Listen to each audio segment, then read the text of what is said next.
ಶ್ರೀಗುರುಭ್ಯೋ ನಮಃ. ಹರಿ ಓಂ. ಓಂ ಶ್ರೀಗುರುಭ್ಯೋ ನಮಃ. ಪರಮಗುರುಭ್ಯೋ ನಮಃ. ಶ್ರೀಮದಾನಂದತೀರ್ಥಭಗವತ್ಪಾದಾಚಾರ್ಯಗುರುಭ್ಯೋ ನಮಃ. ಓಂ ವೇದವ್ಯಾಸಾಯ ನಮಃ. ಓಂ ಓಂ ಜಯತ್ತಜೋ ಅಖಂಡಕುನೋರುಮಂಡಲಃ ಸದೋದಿತೋ ಜ್ಞಾನಮರೀಚಿಮಾಲಿ ಸ್ವಭಕ್ತಹರ್ತೋಜ ತಮೋ ನಿಯಂತ ವ್ಯಾಸಾವತಾರೋರಿರಾತ್ಮಭಾಸ್ಕರಃ. ಓಂ ಜಯತ್ತಜೋ ಅಕ್ಷೀಣಸುಗಾತ್ಮಬಿಂಬಃ ಸ್ವಚ್ಚರ್ಯಾಂತಿ ಪ್ರದಿತಃ ಸದೋದಿತಃ ಸ್ವಭಕ್ತಸಂತಾಪದುಷ್ಟಾಂತ ರಾಮಾವತಾರೋ ಹರಿರೀಚ ಚಂದ್ರಮಾಃ. ಓಂ ಜಯತ್ತಜೋ ಸಂಗಬಲಾಂಬುಪೂರೋ ಗುಣೋಚ್ಚರತ್ನಾಹರ ಆತ್ಮವೈಭವಃ ಸದಾ ಸದಾತ್ಮಜ್ಞಾನಾದಿರಾಪ್ಯಃ ಕೃಷ್ಣಾವತಾರೋ ಹರಿರೇಕಸಾಗರಃ. ಜಯತಿ ಹರಿಸಿಂಧಯಃ ಸರ್ವದೇವೈಕವಂದ್ಯಃ ಪರಮರುವಾಷ್ಟಿತಜನಾನಾಂ ನಿಖಿಲಗುಣಗಣಾರ್ನೋ ನಿತ್ಯನಿರ್ಮುಕ್ತದೋಷಃ ಸರಸಜನೈನೋಸು ಶ್ರೀಪತಿರ್ಮಾನದೋನಃ.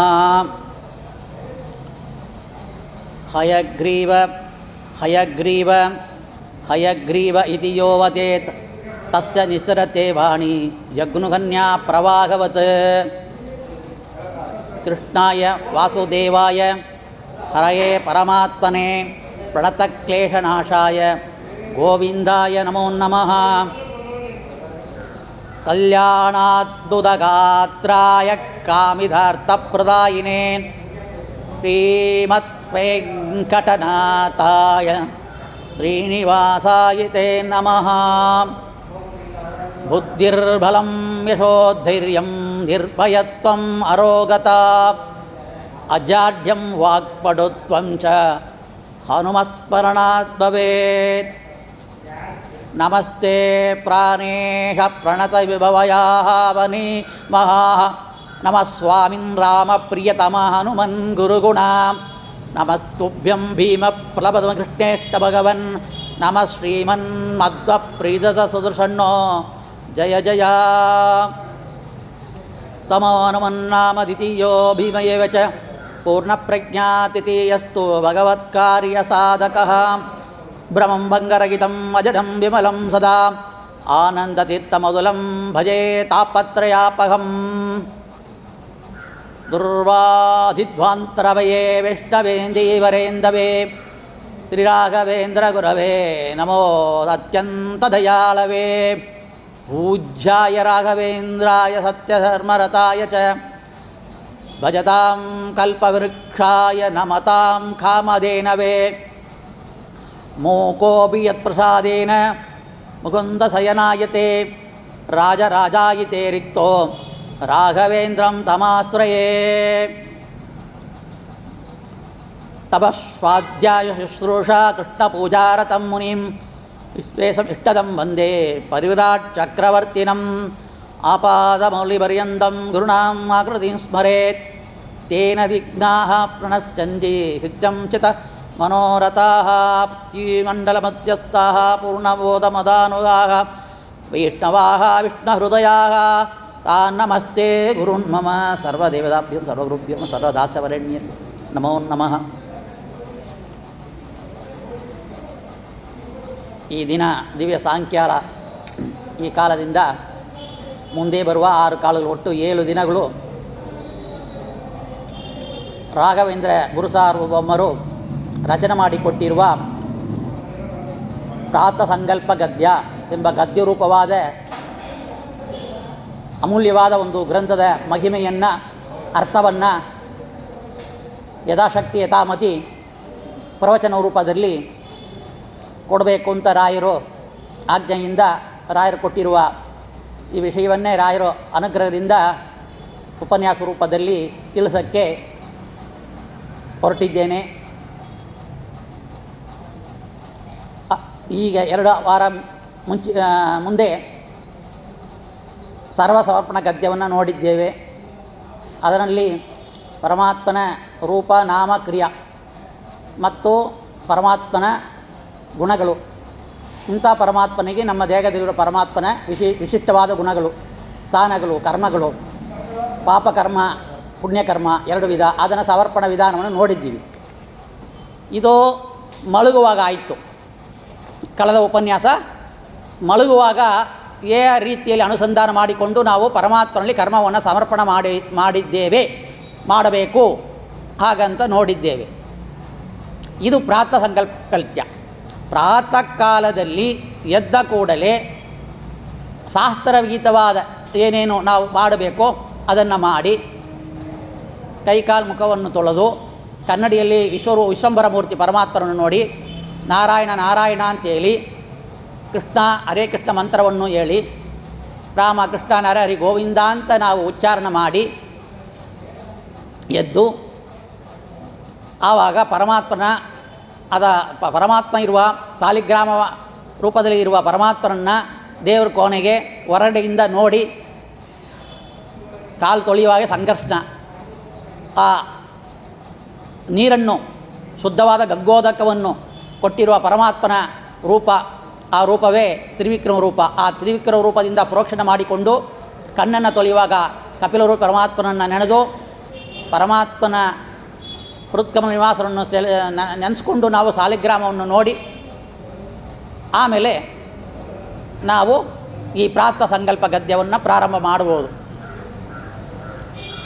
ಕೆಲವರು ಎದ್ದ ಕೂಡಲೇ ಇದನ್ನು ಪಠನ ಮಾಡೋದು ಉಂಟು. ಆ ರೀತಿಯಲ್ಲಿ ಮಾಡದೆ ಸ್ವಲ್ಪ ಕೈಕಾಲು ತೊಳೆದು ನಾವು ಪರಮಾತ್ಮನ ಕೋಣೆ ಏನೋ ದೇವ್ರ ಮನೆ ಇದೆಯೋ ಅದನ್ನು ಹೊರಡೆಯಿಂದ ದರ್ಶನ ಮಾಡಿಕೊಂಡು ಈ ಪ್ರಾತಃ ಸಂಕಲ್ಪ ಗದ್ಯವನ್ನು ಹೇಳಬೇಕು ಅಂತ ನನ್ನ ಒಂದು ಅಭಿಪ್ರಾಯ. ಇದರಲ್ಲಿಯೂ ಕೂಡ ಪರಮಾತ್ಮನ ವಿಶೇಷದ ಗುಣಗಳು ಸಮೇತವಾಗಿ ಹೇಳುವ ಮುಂಚೆ ವಾಯುದೇವರ ಮಹಿಮೆಯನ್ನು ಹೇಳಿ ಮತ್ತು ಪರಮಾತ್ಮನ ಗುಣವನ್ನು ಹೇಳಿ ಮತ್ತು ಯಾವ ರೀತಿಯಲ್ಲಿ ನಾವು ಪೂಜಾರೂಪವಾದ ಕರ್ಮವನ್ನು ನಾನು ಈ ದಿನ ಮಾಡುತ್ತೇನೆ, ಮಾಡಿಸಿರ್ತೇನೆ, ಮಾಡೋಕ್ಕೆ ನಾವು ಪ್ರೇರಣೆ ಮಾಡುತ್ತೇನೆ ಇನ್ನೊಬ್ಬರಿಗೂ ಹಾಗಂಥೇಳಿ ಯದಾ ವೈಭವಂ ಕರಿಷ್ಯೆ, ಅತ್ಯಂತ ವೈಭವವಾಗಿ ಸ್ವಾಮಿ ನಿನ್ನ ಪೂಜೆಯನ್ನು ಮಾಡುತ್ತೇನೆ ಹಾಗಂತೇಳಿ ನಾವು ಈ ದಿನದ ಒಂದು ಪ್ರಾತಃ ಕಾಲದಲ್ಲಿ ಪರಮಾತ್ಮನ ಪೂಜಾ ವಿಧಾನವನ್ನು ನಾನು ವೈಭವವಾಗಿ ಮಾಡುತ್ತೇನೆ ಹಾಗಂತೇಳಿ ಇದರಲ್ಲಿ ಬಂದಿದೆ.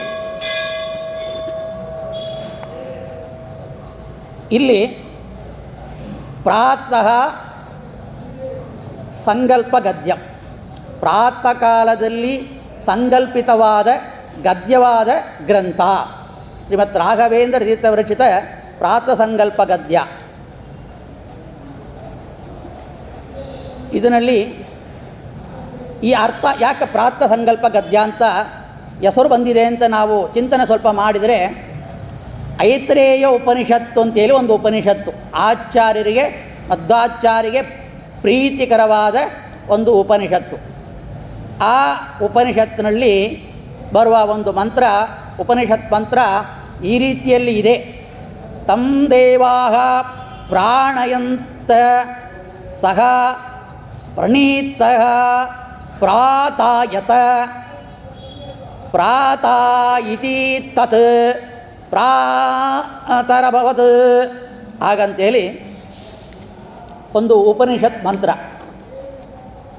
ಇದಕ್ಕೆ ಅರ್ಥ ಏನು ಅಂತ ಹೇಳಿದರೆ, ಪ್ರಾಣದೇವರು ಹರಿಯ ಮಹಿಮೆಯನ್ನು ದೇವತೆಗಳಿಗೆ ಉಪದೇಶವನ್ನು ಮಾಡ್ತಾರೆ. ಅಂದರೆ ಹರಿಯ ಮಹಿಮೆಯನ್ನು ಮೊಟ್ಟ ಮೊದಲಿಗೆ ಪ್ರಾಣದೇವರಿಗೆ ಯಾರು ಹೇಳಿದ್ದು? ಸಾಕ್ಷಾತ್ ಭಗವಂತನೇ. ಸಾಕ್ಷಾತ್ ಭಗವಂತ ಪ್ರಾಣದೇವರಿಗೆ ತನ್ನ ಗುಣ ಮಹಿಮೆಗಳನ್ನು ಹೇಳಿ ಆ ಪ್ರಾಣದೇವರು ಅದನ್ನು ದೇವತೆಗಳಿಗೆ ತಮ್ಮ ಮಕ್ಕಳಾದ ಗರುಡಶೇಷ ರುದ್ರಾದಿ ಗರುಡಶೇಷ ಇತರ ದೇವತೆಗಳು ಇಂದ್ರಾದಿ ದೇವತೆಗಳು ಎಲ್ಲರಿಗೂ ಕೂಡ ಈ ಪರಮಾತ್ಮನ ಮಹಿಮೆಯನ್ನು ಹೇಳ್ತಾರೆ. ಆ ದೇವತೆಗಳು ತಮ್ಮ ತಮ್ಮ ಶಿಷ್ಯರು ಪರಶಿಷ್ಯರುಗಳಿಗೆ ಪರಮಾತ್ಮನ ಗುಣಗಾನವನ್ನು ಹೇಳ್ತಾರೆ. ಕಿವಿ ಮುಖಾಂತರವಾಗಿ ಪ್ರಾಣದೇವರಿಗೆ ಬಿತ್ತು. ಆ ಪ್ರಾಣದೇವರಿಗೆ ಪರಮಾತ್ಮನ ಮಹಿಮೆಯನ್ನು ಹೇಳುವಾಗಲೇ ಅಲ್ಲಿ ಅನಂತ ಪರಮಾತ್ಮನ ರೂಪಗಳು ಸನ್ನಿಹಿತವಾಗ್ತಾ ಇದಂತೆ. ಮತ್ತು ಪ್ರಾಣದೇವರ ಮುಖಾಂತರವಾಗಿ ಎಲ್ಲ ದೇವತೆಗಳು, ಶಿಷ್ಯರು, ಪರಶಿಷ್ಯರು, ಅವರವರ ಶಿಷ್ಯರು ಯಾರು ಕೇಳ್ತಾರೋ ಅವರು ಎಲ್ಲರಿಗೂ ಕೂಡ ಆನಂದಮಯವಾಗಿ ಆ ಶಬ್ದಗಳು ಏನಿದೆಯೋ ಪರಮಾತ್ಮನ ಮಹಿಮೆ ಶಬ್ದಗಳು, ಆ ಒಂದೊಂದು ಅಕ್ಷರಗಳು ಕಿವಿಯಲ್ಲಿ ಬೀಳುವಾಗ, ಆ ಶಬ್ದಗಳು ಬೀಳುವಾಗ ಆ ಪರಮಾತ್ಮನ ರೂಪಗಳು ಅಲ್ಲಿ ತುಂಬಿಕೊಂಡು ನಿಂತಿದಂತೆ. ಅನಂತ ರೂಪಗಳು ವ್ಯಾಪ್ತಿಯಾಗಿ ಶರೀರದಲ್ಲಿ ಆಗಿದೆ ಎಲ್ಲರಿಗೂ. ವಾಯುದೇವರಿಗೆ, ವಾಯುದೇವರಿಯ ಶಿಷ್ಯರಾದ ದೇವತೆಗಳಿಗೆ, ಅವರವರ ಶಿಷ್ಯರುಗಳಿಗೆ ಆ ಪರಮಾತ್ಮನ ಅನಂತ ರೂಪಗಳು ವ್ಯಾಪಿಸಿಕೊಂಡು ನೆಲೆಸಿ ನಿಂತಿದೆ. ಅದಕ್ಕೆ ಹೇಳ್ತಾರೆ ತಂ ದೇವಾಗ ಪ್ರಾಣಯಂತ. ಆ ಪ್ರಾತ ಅಂದರೆ ಪ್ರಾಣಯಂತಹ ಆ ಸಂಪ್ರೀಣತಃ ಪ್ರಾತಾಯತ. ಪರಮಾತ್ಮನ ರೂಪಗಳು ಸನ್ನಿಹಿತವಾಗಿ ವ್ಯಾಪಿಸಿಕೊಂಡು ನಿಲ್ಲುವಿಕೆ ಏನು ಕ್ರಿಯೆ ಇದೆಯೋ ಅದಕ್ಕೆ ಪ್ರಾತಃ ಹಾಗಂತ ಹೇಳ್ತಾ ಇದ್ದಾರೆ ಉಪನಿಷತ್ತು ಅರ್ಥ. ಅದಕ್ಕೆ ಇಲ್ಲಿ ಪ್ರಾತಃ ಅಂದರೆ ಎದ್ದ ಕೂಡಲೇ, ಅಂದರೆ ಪ್ರಾತಃ ಕಾಲದಲ್ಲಿ ಬೆಳಗಿನ ಜಾವ ಹಾಗಂತ ಹೇಳಿ ನಮ್ಮ ಚಿಂತನೆ ಏನು ಮಾಡಬೇಕು? ಪರಮಾತ್ಮನ ಅನಂತ ರೂಪಗಳು ನನ್ನ ದೇಹದ ವ್ಯಾಪ್ತಿಯಾಗಿ ಸನ್ನಿಹಿತವಾಗಿರಲಿ. ಅದಕ್ಕೆ ಪ್ರಾತಃ ಕಾಲ. ಅದಕ್ಕೆ ಪ್ರಾತಃ ಕಾಲದಲ್ಲಿ ಎದ್ದೇಳಲೇಬೇಕು. 9 ಗಂಟೆಗೆ 10 ಗಂಟೆಗೆ ಎದ್ದು ನಾವು ಏನು ಸಂಕಲ್ಪ ಮಾಡೋದು, ಯಾವ ರೀತಿಯಲ್ಲಿ ಭಗವಂತನ, ಯಾಕಂದರೆ ಅದು ಉಷಕ್ಕಾಲ, ಬ್ರಹ್ಮಮುಹೂರ್ತ ಕಾಲ, ಉಷಕ್ಕಾಲ. ಅದಕ್ಕೆ ಆ ಕಾಲದಲ್ಲಿಯೇ ಎದ್ದು ನಮ್ಮ ಚಟುವಟಿಕೆ, ನಡವಳಿಕೆಗಳು, ಕರ್ಮಗಳು ಎಲ್ಲವೂ ಕೂಡ ಆ ಕಾಲದಲ್ಲೇ ಪ್ರಾರಂಭ ಮಾಡಿಕೊಂಡು ಪ್ರಾತಃ ಅಂತ ಹೇಳಿದರೆ ಸಾಕು. ಇದು ಏನು ಕಾಲ? ಪ್ರಾತಃ ಕಾಲ. ಪ್ರಾತಃ ಅಂದರೆ ಪರಮಾತ್ಮನ ಅನಂತ ರೂಪಗಳು ಸನ್ನಿಹಿತರಾಗಿರುವ ದೇವತೆಗಳ ಕಾಲ. ಅದಕ್ಕೆ ಪ್ರಾತಃ ಅಂತೇಳಿ ಕೊಟ್ಟಿದ್ದಾರೆ. ಇತ್ತ ಪ್ರಾತ ಸಂಕಲ್ಪ ಗದ್ಯ, ಗದ್ಯರೂಪವಾದ ಗ್ರಂಥವಾಗಿದೆ.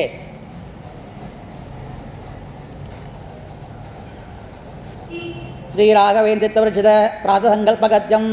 ಶ್ರೀ ಗುರುಭ್ಯೋ ನಮಃ. ಹರಿ ಓಂ. ಲೌಕಿಕ ವೈದಿಕ ಭೇದ ಭಿನ್ನ ವರ್ಣಾತ್ಮಕ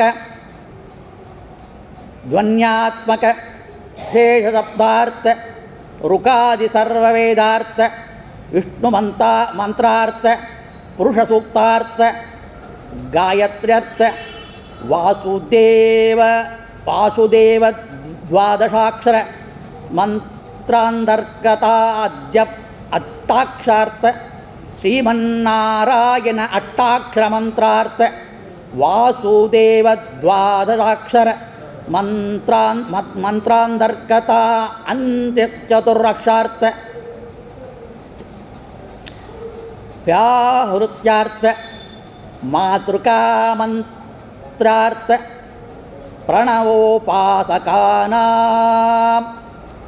ಇದು ಮೊದಲನೇ ಒಂದು ವಿಭಾಗ. ಇದರಲ್ಲಿ ರಾಯರು ಏನು ನಮಗೆ ತಿಳಿಸ್ಕೊಡ್ತಾ ಇದ್ದಾರೆ ಅಂತಂದರೆ, ಇದು ಸಂಕ್ಷಿಪ್ತವಾಗಿ ಕನ್ನಡ ಅರ್ಥವನ್ನು ಮೊಟ್ಟ ಮೊದಲು ನೋಡೋಣ. ಲೌಕಿಕ ವೈದಿಕ ಭೇದ ಭಿನ್ನ ಅಂದರೆ, ಲೌಕಿಕ ಅಂದರೆ ನಮಗೆ ಗೊತ್ತಿದೆ, ಲೌಕಿಕವಾದ, ವೈದಿಕ ಮತ್ತು ವೈದಿಕ ಎರಡು. ಲೌಕಿಕ ವೈದಿಕಗಳೆಂಬ ಭೇದ ವ್ಯವಹಾರದಿಂದ ಭಿನ್ನಗಳು. ಭೇದ ಅಂದರೆ ಭಿನ್ನ, ಭೇದ ಮತ್ತು ಭಿನ್ನ ವರ್ಣಾತ್ಮಕ ಅಂತ ಹೇಳ್ತಾರೆ. ವರ್ಣಾತ್ಮಕ, ಧ್ವನ್ಯಾತ್ಮಕ. ವರ್ಣ ಅಂದರೆ ನಮಗೆ ಗೊತ್ತಿದೆ, ವರ್ಣ ರೂಪವು, ಮತ್ತು ಧ್ವನಿ ಅಂದರೆ ಶಬ್ದ. ಧ್ವನ್ಯಾತ್ಮಕ ರೂಪವೂ ಆದ ಅಶೇಷ ಶಬ್ದಾರ್ಥ ಸಕಲ ಶಬ್ದಗಳು. ಅಶೇಷ ಅಂದರೆ ಸಕಲ. ಈ ಸಕಲ ಶಬ್ದಾರ್ಥಗಳನ್ನು ಋಗಾದಿ ಸರ್ವ ವೇದಾರ್ಥ. ಹಾಗಂದರೆ ಋಗಾದಿ ಅಂದರೆ ಎಲ್ಲ, ಋಗ್ವೇದ ಸಮೇತವಾಗಿ ಎಲ್ಲ ವೇದಗಳು, ಅನಂತಾವೈ ವೇದ, ಎಲ್ಲ ವೇದವನ್ನು ತಗೊಳ್ಬೇಕು. ಋಗ್ವೇದ ಮೊದಲಾದ ವೇದಗಳ ಅರ್ಥಭೂತವಾದ ವಿಷ್ಣು ಮಂತ್ರಾರ್ಥವನ್ನು, ಇದು ಏನು ಹೇಳುತ್ತೆ? ವಿಷ್ಣುವನ್ನು ಹೇಳ್ತಾ ಇದೆ. ವಿಷ್ಣು ಮಂತ್ರಾರ್ಥವನ್ನು ಪುರುಷ ಸೂಕ್ತಾರ್ಥ ಅಂದರೆ ಸಹಸ್ರ ಶೀರ್ಷ ಪುರುಷ ಸಹಸ್ರಾಕ್ಷ ಸಹಸ್ರಾಪಾದ್ ಹಾಗಂತ ಪ್ರಾರಂಭವಾಗುವ, ನಾವು ನಿತ್ಯದಲ್ಲಿ ಕೂಡ ಸ್ನಾನ ಮಾಡುವಾಗ ಹೇಳುವ, ಸಾಲಿಗ್ರಾಮಕ್ಕೆ ಅಭಿಷೇಕವನ್ನು ಮಾಡುವಾಗ ಹೇಳುವ ಈ ಸೂಕ್ತ ಪುರುಷ ಸೂಕ್ತಾರ್ಥ, ಪುರುಷ ಸೂಕ್ತದ ಅರ್ಥವನ್ನು ಗಾಯತ್ಯರ್ಥ ಗಾಯತ್ರಿ ಎಂಬ ಮಂತ್ರ ಅರ್ಥವನ್ನು ವಾಸುದೇವ ದ್ವಾದಶಾಕ್ಷರ ಮಂತ್ರಾಂತರ್ಗತ. ಹಾಗಂದರೆ ನಾವೇನು ಹೇಳ್ತೀವಿ, ಗಾಯತ್ರಿ ಮಂತ್ರ ಹೇಳ್ತೀವಿ ಜಪ ಮಾಡುವಾಗ 3 ಕಾಲದಲ್ಲಿಯೂ ಕೂಡ ಆ ಅರ್ಥವನ್ನು ಒಳಗೊಂಡಿರುವ ಅರ್ಥವನ್ನು ವಾಸುದೇವ, ಓಂ ನಮೋ ಭಗವತೆ ವಾಸುದೇವಾಯ ಹಾಗಂತೇಳಿ 12 ಅಕ್ಷರ ಇದೆ. ದ್ವಾದಶ ಅಕ್ಷಾಕ್ಷ ಮಂತ್ರಾಂತರ್ಗತ, ಆ ಮಂತ್ರಗತ ಅಂತರ್ಗತವಾಗಿರುವ 12 ಅಕ್ಷರಗಳ ಮಂತ್ರದಲ್ಲಿರುವ ಆದ್ಯಷ್ಟಾಕ್ಷಾರ್ಥ, ಅಷ್ಟಾಕ್ಷಾರ್ಥ, ಅಷ್ಟ ಅಕ್ಷರಾರ್ಥ ಅಂದರೆ 8 ಅಕ್ಷರ. ಆದ್ಯ ಮೊದಲಿನ ಅಂದರೆ ಇದಕ್ಕೆ ಮೊದಲಾಗಿ ಏನಿದೆ ಅಂತೆ, ಮೊದಲಿನ 8 ಅಕ್ಷರ ಪ್ರತಿಪಾದ್ಯಗಳು 8 ಅಕ್ಷರ ಇದೆ. ಓಂ ನಮೋ ನಾರಾಯಣಾಯ 8 ಅಕ್ಷರಗಳಾಯಿತು.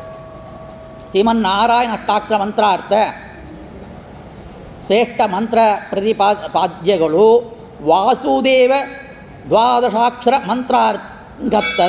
ಅದೇ ರೀತಿಯಲ್ಲಿ ಕೂಡ ವಾಸುದೇವ, ಇದಕ್ಕೆ ಪೂರ್ವದಲ್ಲಿ ಏನಾಯಿತು, ವಾಸುದೇವ ಓಂ ನಮೋ ಭಗವತೆ ವಾಸುದೇವ ಎಂಬ 12 ಅಕ್ಷರಗಳ ಅಂತರ್ಗತವಾಗಿರುವ ಒಳಗೊಂಡಿರುವ ದ್ವಾದಶಾಕ್ಷರ ವಾಸುದೇವ ಮಂತ್ರದ ಅಂದರೆ ವಾಸುದೇವ ಮಂತ್ರದ ಅಂತ್ಯ ಚತುರಾಕ್ಷಾರ್ಥ ಅಂದರೆ ಕಡೆಯ 4 ಅಕ್ಷರ ಪ್ರತಿಪಾದ್ಯಗಳು.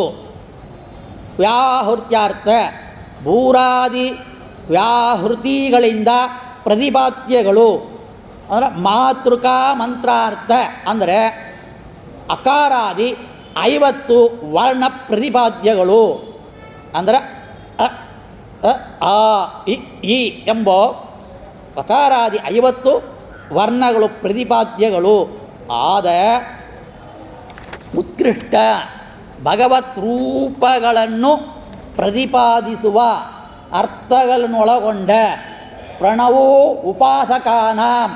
ಪ್ರಣವ ಅಂದರೆ ಓಂಕಾರ, ಓಂಕಾರವನ್ನು ಉಪಾಸನೆಯನ್ನು ಮಾಡುತ್ತಿರುವ ಅಂದರೆ ಪ್ರಣವೋಪಾಸಕಾನ, ಪ್ರಣವ ಮಂತ್ರಗಳಿಗೆ ಮುಖ್ಯ ಉಪಾಸನೆಯನ್ನು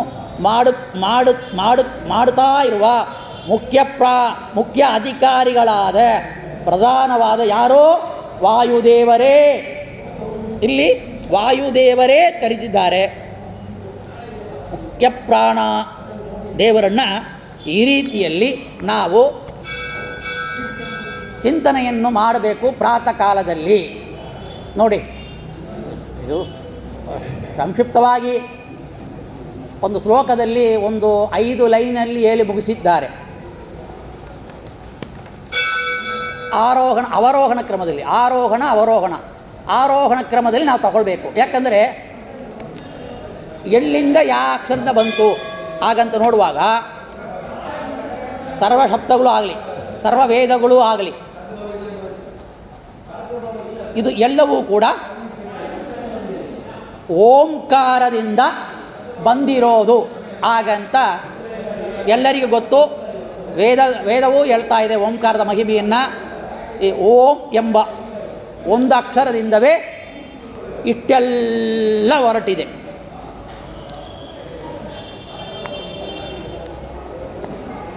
ಈ